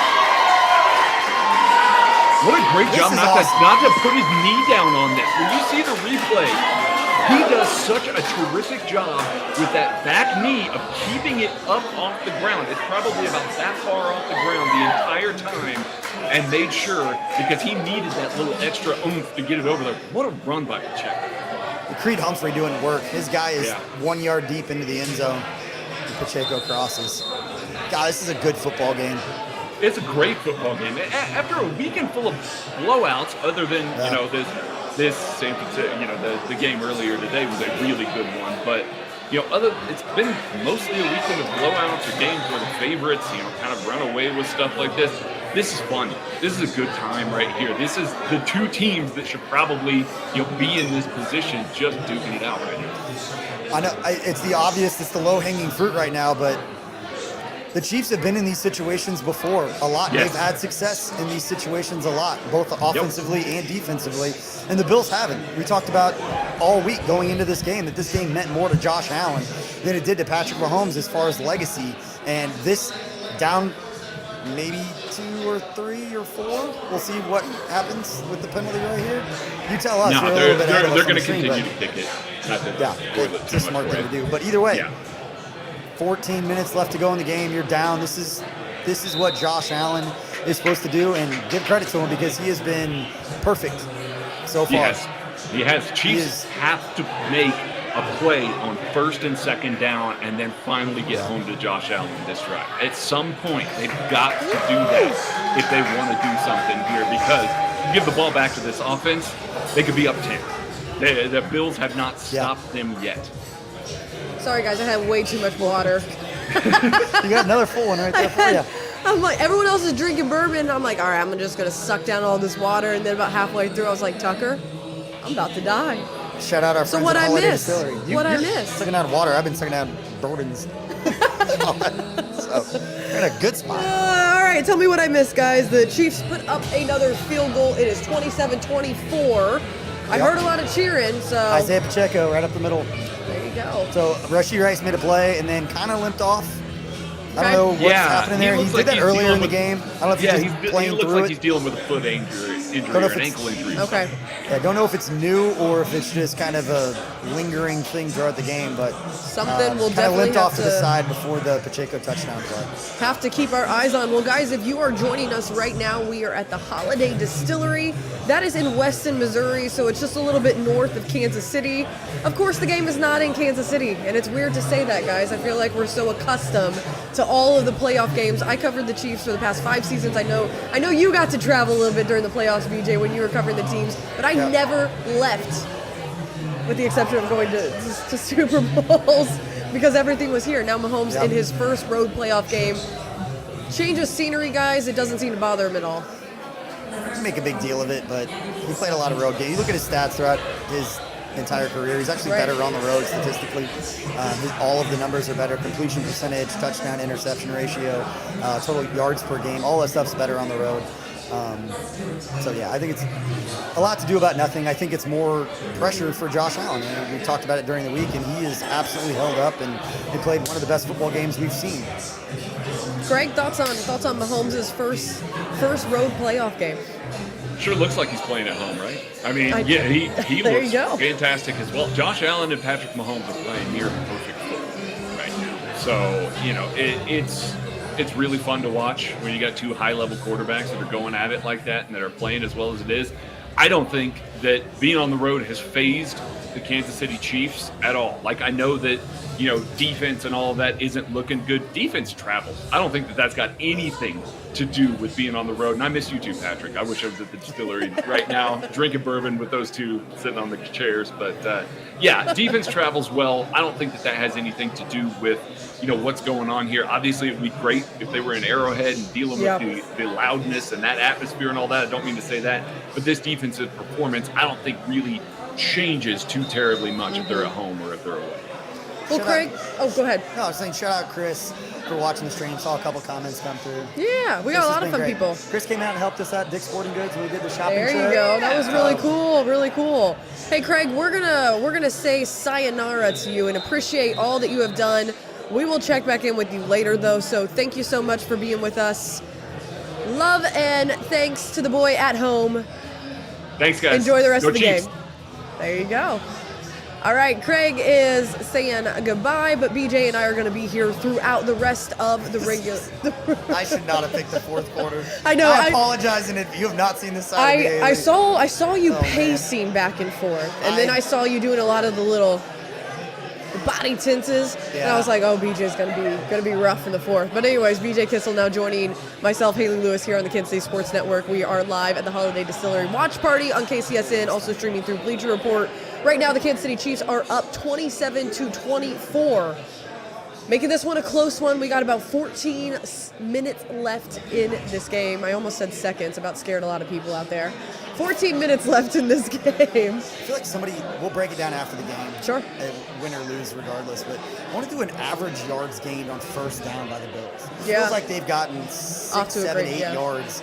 They're ahead of the sticks all the time. The Chiefs defense hasn't been in a lot of situations where Spags has been able to kind of unleash a lot of the things that he likes to do creatively. Yeah, it's definitely been an aggressive start for them, and also they've kind of got their foot on the gas. And dare I say that, a great tackle. Drew Tranquill is going to be one of those guys coming to this game because he didn't play in the last matchup when these teams met in Week 14. He's the rangy side-to-side linebacker, and you see right there getting in the backfield. He's been one of the best pickups this offseason from Brett Veach. For sure, and also he's been great. Also a guy who's kind of had to fill in a little bit of that role that's been left by Willie Gay exiting the game. Yep. We saw him go out. We also saw Mike Edwards. So the Chiefs taking 2 losses on the defensive side of things early on in this game. Thank God they had people like Nick Bolton, like Drew Tranquill, who could step up in that position. Oh, perfect. Perfect. Who batted that down? Did you see? I don't. George. The stop they needed. Yeah. George Karlaftis. George Karlaftis batting that one down. That's Tucker Franklin joining us now, our producer. The watch party here at the Holiday Distillery. It's the pressure they need, and it's at the right time. It was a back and forth, and somebody needed to flinch. There you go, right there. I'm remiss to tell you I just got a tweet that said fake punt denied. So get ready. Uh-oh. Get ready. Fake punt. Tucker, get ready. Get ready for the reaction, It's because actually here it kind of comes. fun Now we know. We know the future. Fake punt denied. Let's go!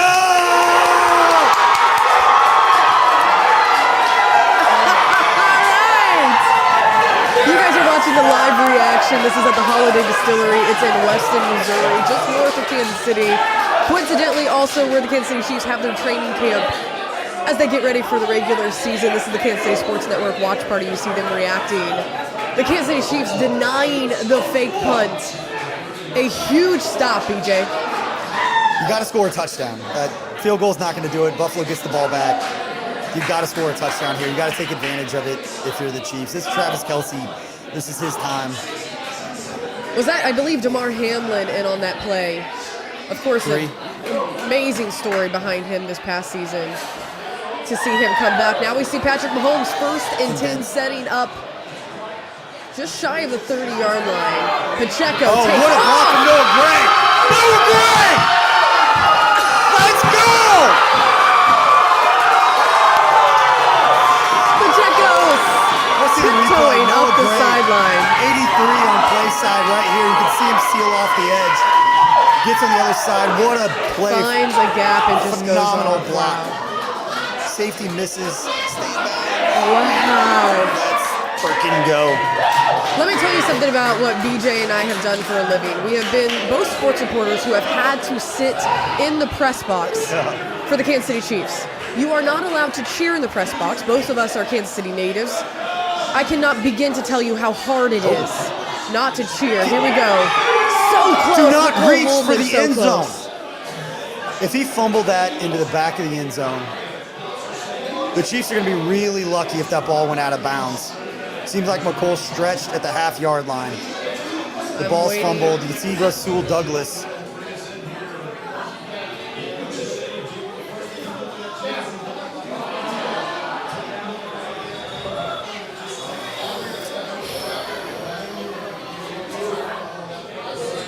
McCole Hardman's about to really hope that this call goes in his direction. Oh my gosh. Anyways, to my point, for many years we had to hold it in. You're not allowed to cheer. You get kicked out of the press box, actually, if you cheer.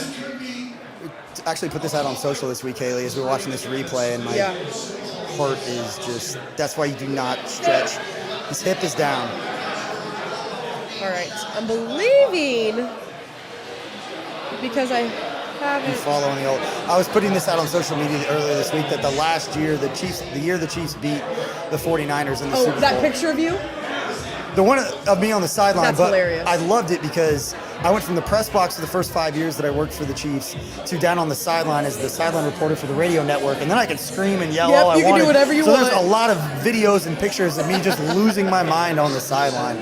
So it was great to be able to cheer down there. Well, for those of you who are joining us right now or who have been here in the chat, go ahead and drop down. What do you think? Was he down? How do you think that play is going to turn out? Let us know in the comments. We always want to hear from you guys as well. Right now, Kansas City still ahead, 27-24. I think he was down. Okay. Tucker telling us down. What did the people from New York tell you, Tucker? I don't have any New York people in my ear, but I did see Joe Thuney is questionable to return. So not a great update there on the injury front. I just went and took a peek at my phone to see if I was going to get the Matt McMullen spoiler. Yeah, we need Matty needs to come through for us right now. Him or Nate. Those are my two guys that usually always spoil what's things going for on. me. But chest injury for Joe Thuney is what it is. But an interesting decision by McCole Hardman in that moment. And those were the costly mistakes and the reason I feel like a lot of the times, and correct me if I'm wrong, but maturity in his game is probably the reason that they strayed away from him for one of the reasons. And then because of the lack in the wide receiver room and production that they needed, they thought, let's get a guy who knows the playbook, who can come in and pick up where he left off. But it's like one great play for another very costly mistake. And it's been a trade-off of that kind of back and forth with him. There's a huge chunk of Andy Reid's playbook that requires a skill set. Like we saw early in Tyreek Hill's career, where there's a lot of the jet motion, a lot of the ghost action stuff. Right. And after Tyreek, then it was McCole Hardman that was doing a lot of it. Then it became Kadarius Toney. Kadarius Toney wasn't great at reading where to go on a lot of those plays. And so when they brought McCole back, it made sense because they needed more impactful plays. Because that's a chunk of Andy Reid's playbook is a lot of that horizontal stuff and getting guys moving left to right and horizontally as opposed to vertically. It's a West Coast thing. And you want to see McCole be a little smarter as a veteran player and not reach like that, literally for that exact reason. That play could be used as an example. Here we go. All right, call on the field.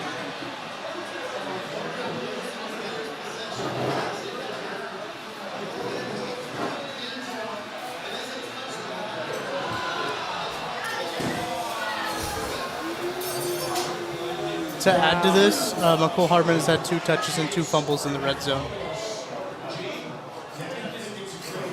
That's just tough. Thought his hip was down, but that is a game-changing call. It's been like that a lot when it comes down to these kind of games, but we've always, I will say the positive in this is we've seen it switch back the other way as quickly as it switches the momentum to Buffalo. So we've seen the Chiefs offense put the defense in bad spots. It's not necessarily as a horrible spot. We're kind of back to where we started. Defense got the stop they needed and offense gave it away. Great tackle there, though.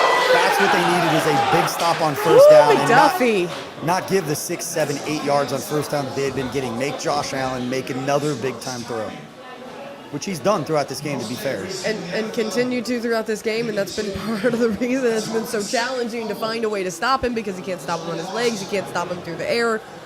It's been a challenge for the Chiefs defense, which hasn't been on top of their game, but in the first half, however, when I was talking to Sean Barber, he was really hitting home the fact that let them keep revealing themselves, let them keep showing as many plays, let them run as many plays as possible so that the defense can adjust off of the majority of the plays that they've seen so far. And right now we're seeing a different second half from this defense.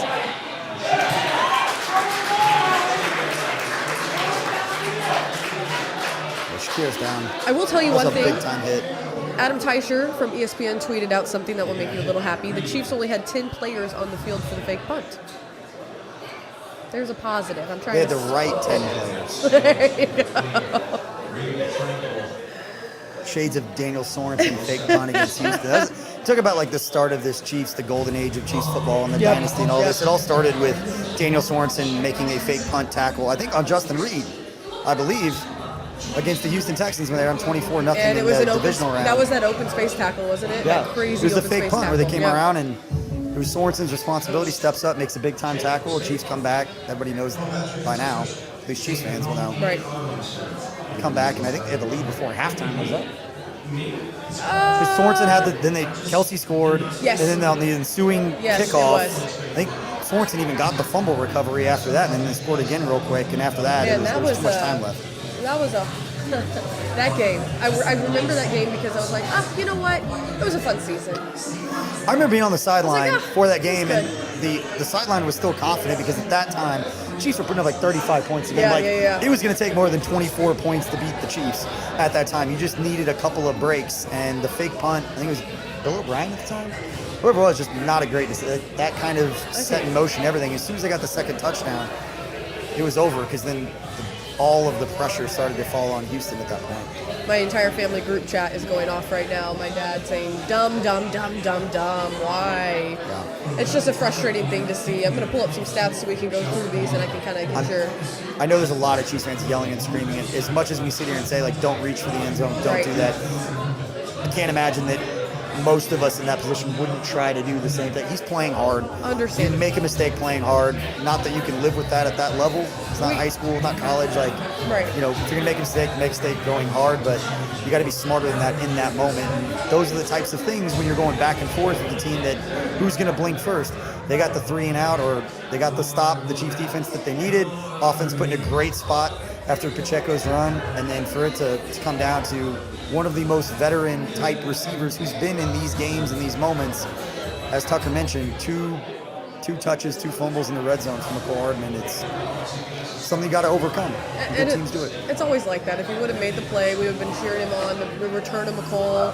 the comeback, all this, and this, and it's just Probably robbed us from a pretty hindsight. creative goal-to-go play from Andy Reid. I think it was. It was actually a pretty creative play call that Andy Reid will put that one in his Well, a little pocket. left than 11 left in this one. Josh Allen coming onto the field This again. is it. This is another. They gotta make sure they can defend this one. 62 yards rushing for him so far, 144 in the air. Spag send him, or does he sit back? Oh, sat back. Come on, incomplete. No, it's incomplete. Nope. The receiver seems pretty confident that he caught that football. Nope, his hands came out. He's begging. It's not a catch. Woo! Wipe the sweat off your brow, Tucker. That's an insanely good call on the field. That is stressful. It's an to be able to, insanely good call. I mean, we knocked them a bunch, but man. All right, they're going to have to punt. Will they punt? Oh, I bet. Wouldn't you think? Will we have 11 guys on the field? We'll have to see. This is Martin. If they could There's- shank it to go out about the 50, that'd be great. Right now. First punt was 40 yards. We'll see what he can get here. It's a great stop on first down. That set the tone of that entire drive. The Chiefs defense. We shake. I'll take it. Yeah. All right. I'll take it. Going out of bounds All right. there 43. I'll take it.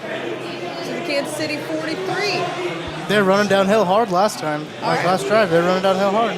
We get to see Patrick Mahomes come back out, and we'll see what he can put together. When they've been in these situations before, I believe, maybe not on the first drive, they get one first down. They will take one shot on this drive.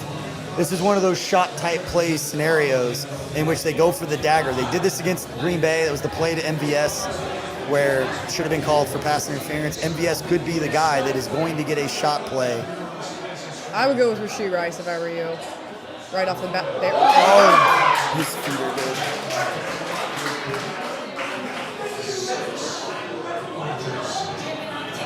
Mahomes might not uncork it, but this is one of those dagger-type plays. Right. We got about 10 minutes left. 27-24. Kansas City Chiefs are ahead. If you are joining us now, I'm Hayley Lewis, joined by BJ Kissel. We are on the Kansas City Sports Network. We are joining you live at the watch party here at the Holiday Distillery. Patrick Mahomes trying to etch his 13th career playoff win.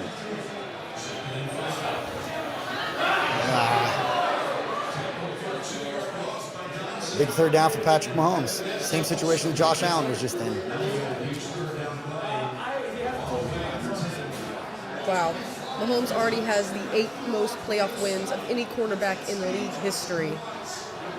It's phenomenal. Start adding context to like Mahomes' records Right. and what he's done. To just- talk about we talk about it every Monday on our show, like not contextual. It's like contextualizing Yep. greatness. Yep. All right, we'll see what Mahomes and company can get rolling here. I don't know about you guys, but if you are joining us in the comments, we're feeling a little uneasy just because it's the fourth quarter. We're getting down to the wire here. Drop in the comments how you are feeling. Join us in the chat. I'm about to drop my computer as well. Nice catch. Yeah, hands, athlete. Let us know exactly how you are feeling, how you feel about how things have been going, and maybe how you feel about how this game is going to finish off. Could be a Mahomes scramble. We shall have to wait and see. Here they come. Oh. Man, I don't love. Didn't love that. Did not love that. All right. This is go time though. This is where they absolutely have to take it down. We got a flag. That's a good thing. I don't know if the score bug was late in adding the flag or if it was a late flag. It's hard to see. We're watching right now. We're watching TV's over to the side as we're also watching the watch party in front of us, so it's a little difficult to see. I'm not sure either if that was a late Oh, flag. he can't. 42 made contact. He can't do that. There we go.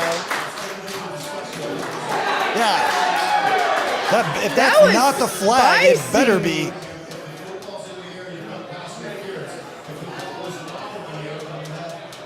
Here's the thing, these two teams are playing for everything. It's chippy, it's going to be, we continue to see when every time these teams face. I remember even watching it. There we go. There we go. All All right, that is a penalty on Williams. This is Pass where interference, defensive. This is where I would take a shot, Haley. Absolutely. I'd take a timeout, honestly, figure it out, see what you got going on, kind of check in with things here. It's 6 a.m. Oh, we got people abroad saying it is 6 a.m. and they're watching the Kansas City Chiefs. Guys, thank you so much for joining us. Steven83, appreciate ya checking in with us. We are watching now the Kansas City Chiefs. Take a timeout. Yeah, there we go. I don't love it. Figure things out, get settled. 9:26 left in the fourth quarter. Again, you guys are getting fourth quarter BJ, so he's just going to be in and out. Taking a timeout with 10 minutes to go in a 3-point game on first down, it seems like a giant waste of a timeout when you might need those. It's uncomfy, but here we are. We're getting ready for the post-game show. We are going to be live as well for the post-game show, telling you either about our therapy session or about us. Yeah, Kent, you'll have Kent back. Getting partied. Yeah, so that's going to be good. Kent for the first quarter is now going to join us again. Bottle of bourbon and a big old straw. We'll have to see how this one goes. I bet they're going to bring it all. Shot play. Here we go. Oh, throwback. Pressure. And throwback wasn't there. Get rid of it. Nobody downfield. Sorry, this is why I watch games by myself, Haley. You just get like random. The intermittent. Well, it's almost. Yeah. They look at one of those throwback screen plays, and the fact that it was a broken play, the offensive lineman very easily on those plays will assume that the ball's coming out. You can see him like leak out to the side, plays blown up. Offensive lineman can easily get downfield for an illegal man downfield. Good job of the offensive line not getting down. All right, here we go. 2nd and 10. Can Kansas City pick up the first down? Let's see if they throw it around to someone else.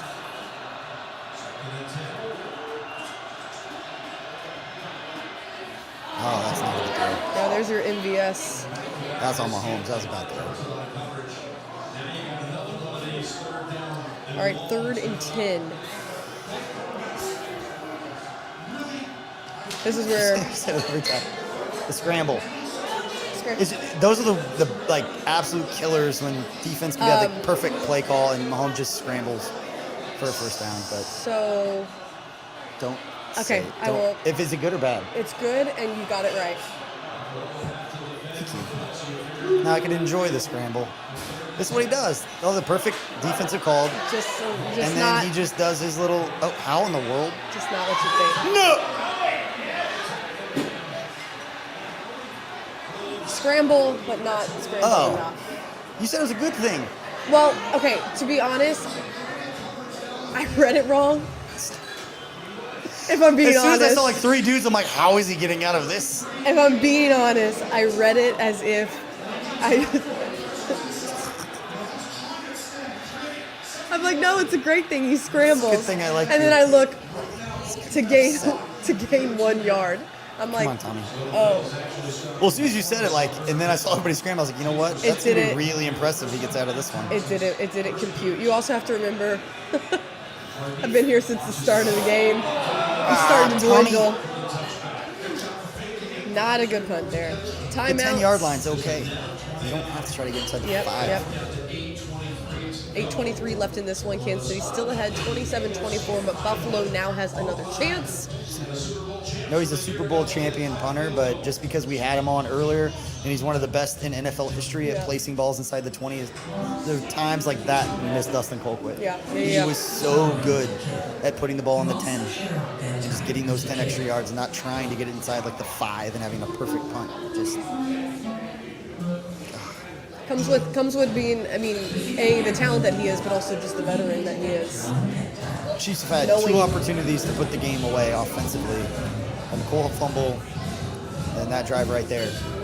So I think we might have gotten ahead of ourselves, or I might have, saying that, oh, this is Kansas City finally playing like Kansas City. We're seeing the flip-flop. We're seeing the defense side struggle. We're also seeing the offensive side kind of get those long plays. We were seeing it early on and a little bit more even recently where they were so easily marching down the field, and now it's almost as if the Bills have made some kind of adjustment to where the Chiefs are just not able to get the engine rolling. Definitely frustrating to see. this is where you want to get Kelsey involved, but at the same time, the Bills know this is when you want to get Kelsey involved. So somebody else got to step up and make a play. And challenging to see. We'll have to see how things pan out. BJ, I'll get your thoughts on this, though. There's 8 minutes left, over 8 minutes left. That's plenty of time for Buffalo, if they do anything, the Chiefs to right the wrong. Comfort level on a scale of 1 to 10. like a 5.5. 5.5. Not Brilliant. great. Not great, not terrible. I feel like Buffalo is going to score at some point. This is not going to be the final score, in my opinion. So at some point, Buffalo's going to score, and you have to answer. Just the Chiefs could have made it a 2-possession game. Not to go back to the McColl fumble, but if the Chiefs don't pull this out, that's going to be the play that everybody thinks about all offseason. That's what McColl's going to think about when he's playing for another team, not in the playoffs next year. Had an opportunity to step up and be trusted to make a big-time play and to do the smart thing in a big situation. Guys who've played as many games as he has should not be making those kinds of plays. Yeah, so right now Pacheco is leading the offense with 86 yards on the ground. Clyde behind him with 31. Mahomes going 17 of 23 with 215 yards, 2 touchdowns, no interceptions right now. Receiving, Kelsey is leading on that end with 75 yards on 5 receptions. Josh Allen and company coming back on the field. They're going to look to see what they can get done. Of course, Josh Allen has been electric on his legs today with 20 of 29 with 1 touchdown, no interceptions himself. He goes deep to Stephon Diggs. Incomplete pass. It's a great job of high pointing the ball or meeting the receiver at the catch point by Justin Reed. It's a great play. You know what? Or just great job of being there. Yeah, just being present. Use your body, man. I thought on the other view that he did something there, but hey, you did. Maybe Stephon Diggs on his way up was like, where's he going? There you go. So right now we got 27-24. Woo, Brian Parrott joining us saying, I agree with you. A little bit to relax in the comments as always. Okay. Little 7-yard gain there. As always, please join us. Let us know what you're thinking. We want more input from you guys. It's meant to be interactive because right now we're all kind of on pins and needles waiting. It's not as fun as it was in the first 3 quarters. 2 Kansas City natives just sweating it Just out here. a little stressful. It's hot. It's actually very cold outside, and it's pretty chilly right here. And I'm. We need to put some more wood in the fire? Oh no! I'm plenty hot. I'm nervous and warm. Just a bit warm. Comes a scramble. All right, let's see what's going on. Is he blocking?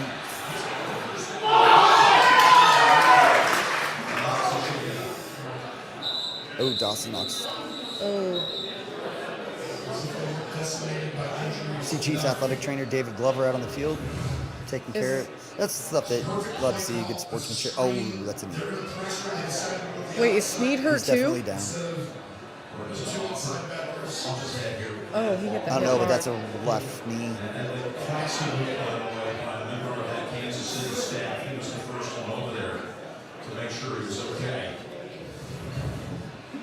Jim Nance, his name is David Glover, assistant athletic trainer for the Chiefs. Dawson Knox walking off on his own accord. I saw that L'Jarius Sneed went down. Was he fine? They haven't showed him on the broadcast, so you think. Then we'll assume that he walked off just fine as well. The lead replay op for the CBS 1 crew is Ryan Galvin, friend. You'd think he'd be on his game. Sneed was hurt. They would show. There he is. There you go. All right, Sneed. Thank you, Ryan.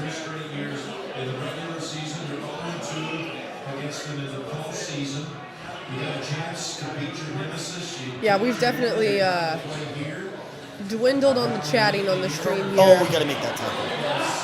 Now, he's a guy who's been great for this team lately.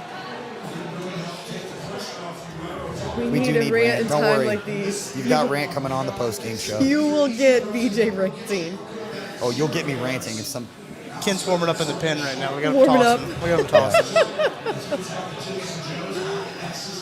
Guys, if you're joining us, we're on a live stream with Kansas City Sports Network.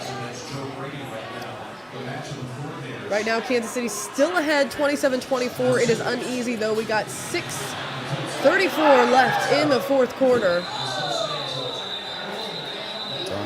Oh, this might cause a scuffle. Cannot throw a flag in a playoff game like that.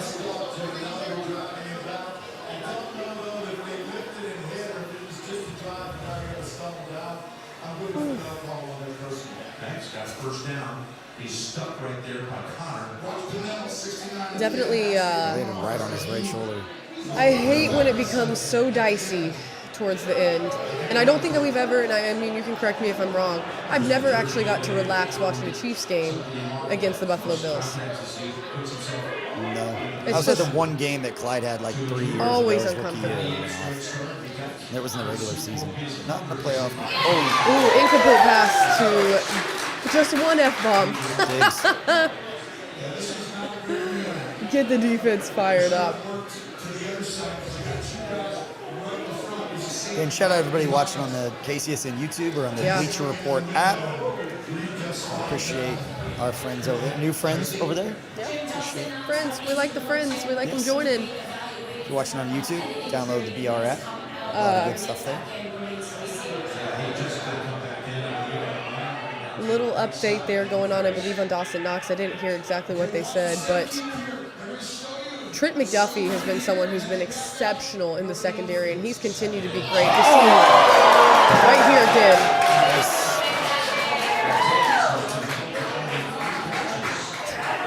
Okay. Incomplete pass to Diggs. McDuffie there. I'm like that meme where you're sitting back. Now you come back and now you go, okay, here we go.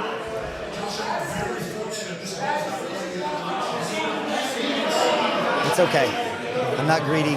I think Snead picks it, though, if he doesn't hit it. Here's the biggest thing, though. Kansas City has got to get this stop. And they've got to. Do not let him scramble. There he goes. There you go. Ball! Oh! The ball came loose. Fall on the ball! We got the ball came loose. The ball came loose. Josh Allen taken down. Ball goes loose. Everyone is trying to scramble for it. No one falls on it. It's looking like Buffalo was able to regain possession. Oh, all right, my he didn't try to pick it up and run. The guy was touching it. Feel a little bit better about it not being this huge mental thing, but just. However, get in Josh Allen's head. Get it done. The Fourth Chiefs down. defense Here you has go. got to stop it. Here you go. Somebody make a play. Wide open. It's a good play call. Woo. All right, we're down to under the 5-minute mark. Buffalo taking all the time they need on the field right now. They have 34 minutes of possession as compared to Kansas City's 21 and 14 seconds. It's a great play design. You hear Tony Romo on the broadcast going off about it. Definitely getting fired up. I can kind of hear him, kind of not, but sometimes just give credit to the guys. They're on scholarship too. They're on scholarship too. Yes, they are. Somebody said that. All right, here we go. See what the Chiefs defense can do. This is an absolute must stop. Got Malik Herring out there. Some snaps at a crucial time. So for us, as of if we're looking at this, first downs, it's only been 20 compared to 26. So 20 for Kansas City, 26 for Buffalo. Again, that time of possession is vastly different. 34 minutes, over 34 minutes for Buffalo, just over 21 for Kansas City. Wow. 359 total yards for Buffalo, 353. So in less time, the Chiefs have been able to do so much more. But they've had such little opportunity to do so with Josh Allen and company on the field for so long. Chiefs going to stop right here. It's going to be another decision for Buffalo. It's a longer field goal. You go for it on fourth down again. They just slowly eat up clock and go down the field. And here's where we're at now with 3:38. They're just eating up the clock. You got to love football, though. You gotta love it, Hayley. I love it, but I'm stressed, BJ. Now I'm getting upset. I'm not upset. I'm fine. I'm stressed. We've been in these before. Yes. Doesn't mean here they come. Another first down. I would like the defense to stop them. If you're joining us now, we are at the Kansas City Sports Network watch party. We are live at Holiday Distillery. We are watching this game. We were much chattier in the first quarter, second quarter, third quarter, even halftime we were much more chatty. Now it's the fourth quarter. There's almost just a little over 2 minutes left in this one. The Chiefs are still ahead 27-24. You're joining myself, Hayley Lewis, and BJ Kissel. It is stress through the roof, that is right. In the comments, we got a lot of people feeling the stress, and we are feeling it too. 2-minute warning. Just about to come up. I think the most frustrating thing is that the Chiefs have had opportunities. We talked about McCole Hardman's fumble at the 1 yard line into the back of the end zone for the touchback. And then even the fumble earlier in this drive where Shamari Connor had an opportunity to jump on the ball, didn't get it. Talk about margin of error. We talked about it on 10 Things show that we record every Monday. Margin of error in games like this is so small, especially when neither team is blinking. Chiefs have blinked a couple of times. And Buffalo hasn't had. I'm still shook by that McCole play. I cannot believe it. Michael Channing, yes, we are with you on that. Definitely challenging to see. Don't want to see it. It's frustrating. And now we are just waiting to see who can get their hands on the ball and do what with it.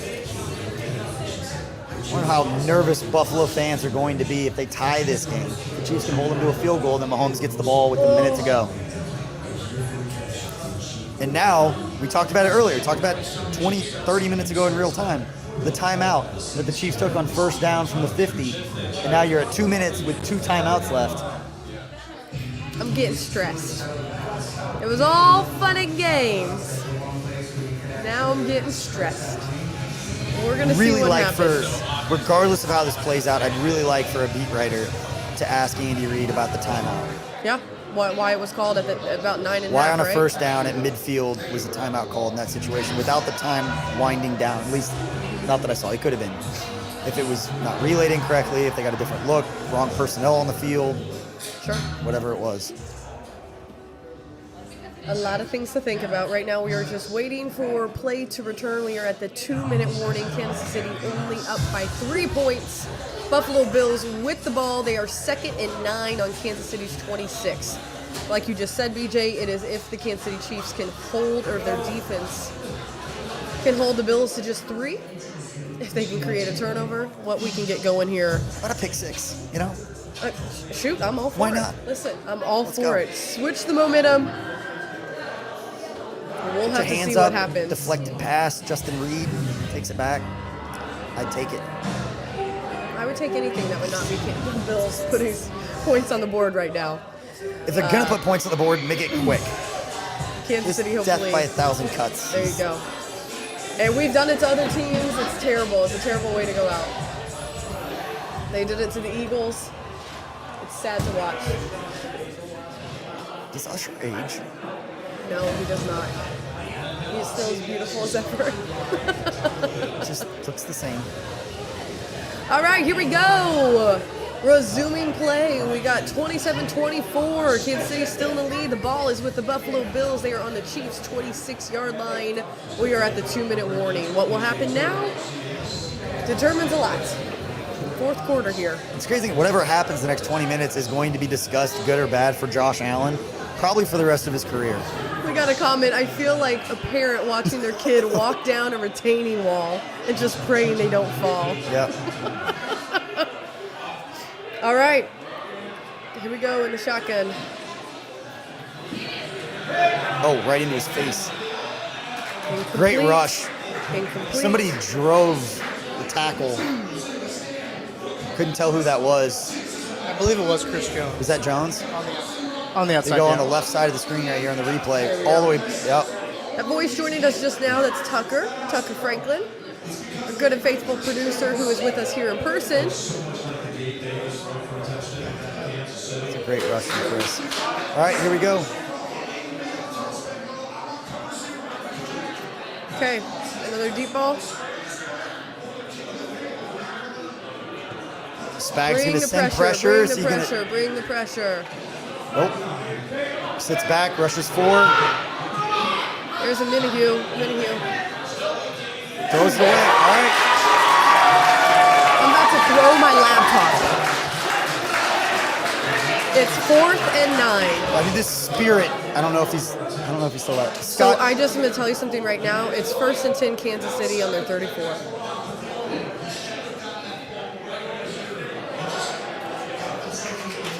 And it's still 27-24. Field goal, no good. Field goal, no good. Wide right. I was about to say the spirit of Scott Norwood. I don't know if he's alive. Oh, you can see the wind pushing it. Misses it. No! Let's go! I know you said it, but I want you to see it anyway. Let's go! BJ, don't leave me hanging, BJ. Don't leave me hanging. Woo! I was about to Josh Allen my high five back. The Chiefs have the ball. The Chiefs are leading 27-24. You cannot, as a Bills fan, you cannot tell me. Oh my God. Let's go! Nothing happened from the referees, from anything to say as a Bills fan that the Chiefs did not earn that. You knew what? 1 first down? Timeout Buffalo, 134, or 137 left. Y'all gonna need to check in with that kicker. If the Kansas City Chiefs go Miami, at Buffalo, at Baltimore, I'm getting way ahead of myself. Raiders are gonna be so pissed. I can't yet. I'm not ready. Take care of the ball. Oh my God. Let's go! I'm sick. Oh my gosh, I'm sick. Let's go! We got a lot of excited people in here. Kansas City right now leading 27-24. Right now I need to be a reporter and rein it in. Pacheco, hopefully. You're allowed to do whatever you want, Hayley. Just let it out. I'm trying to relax.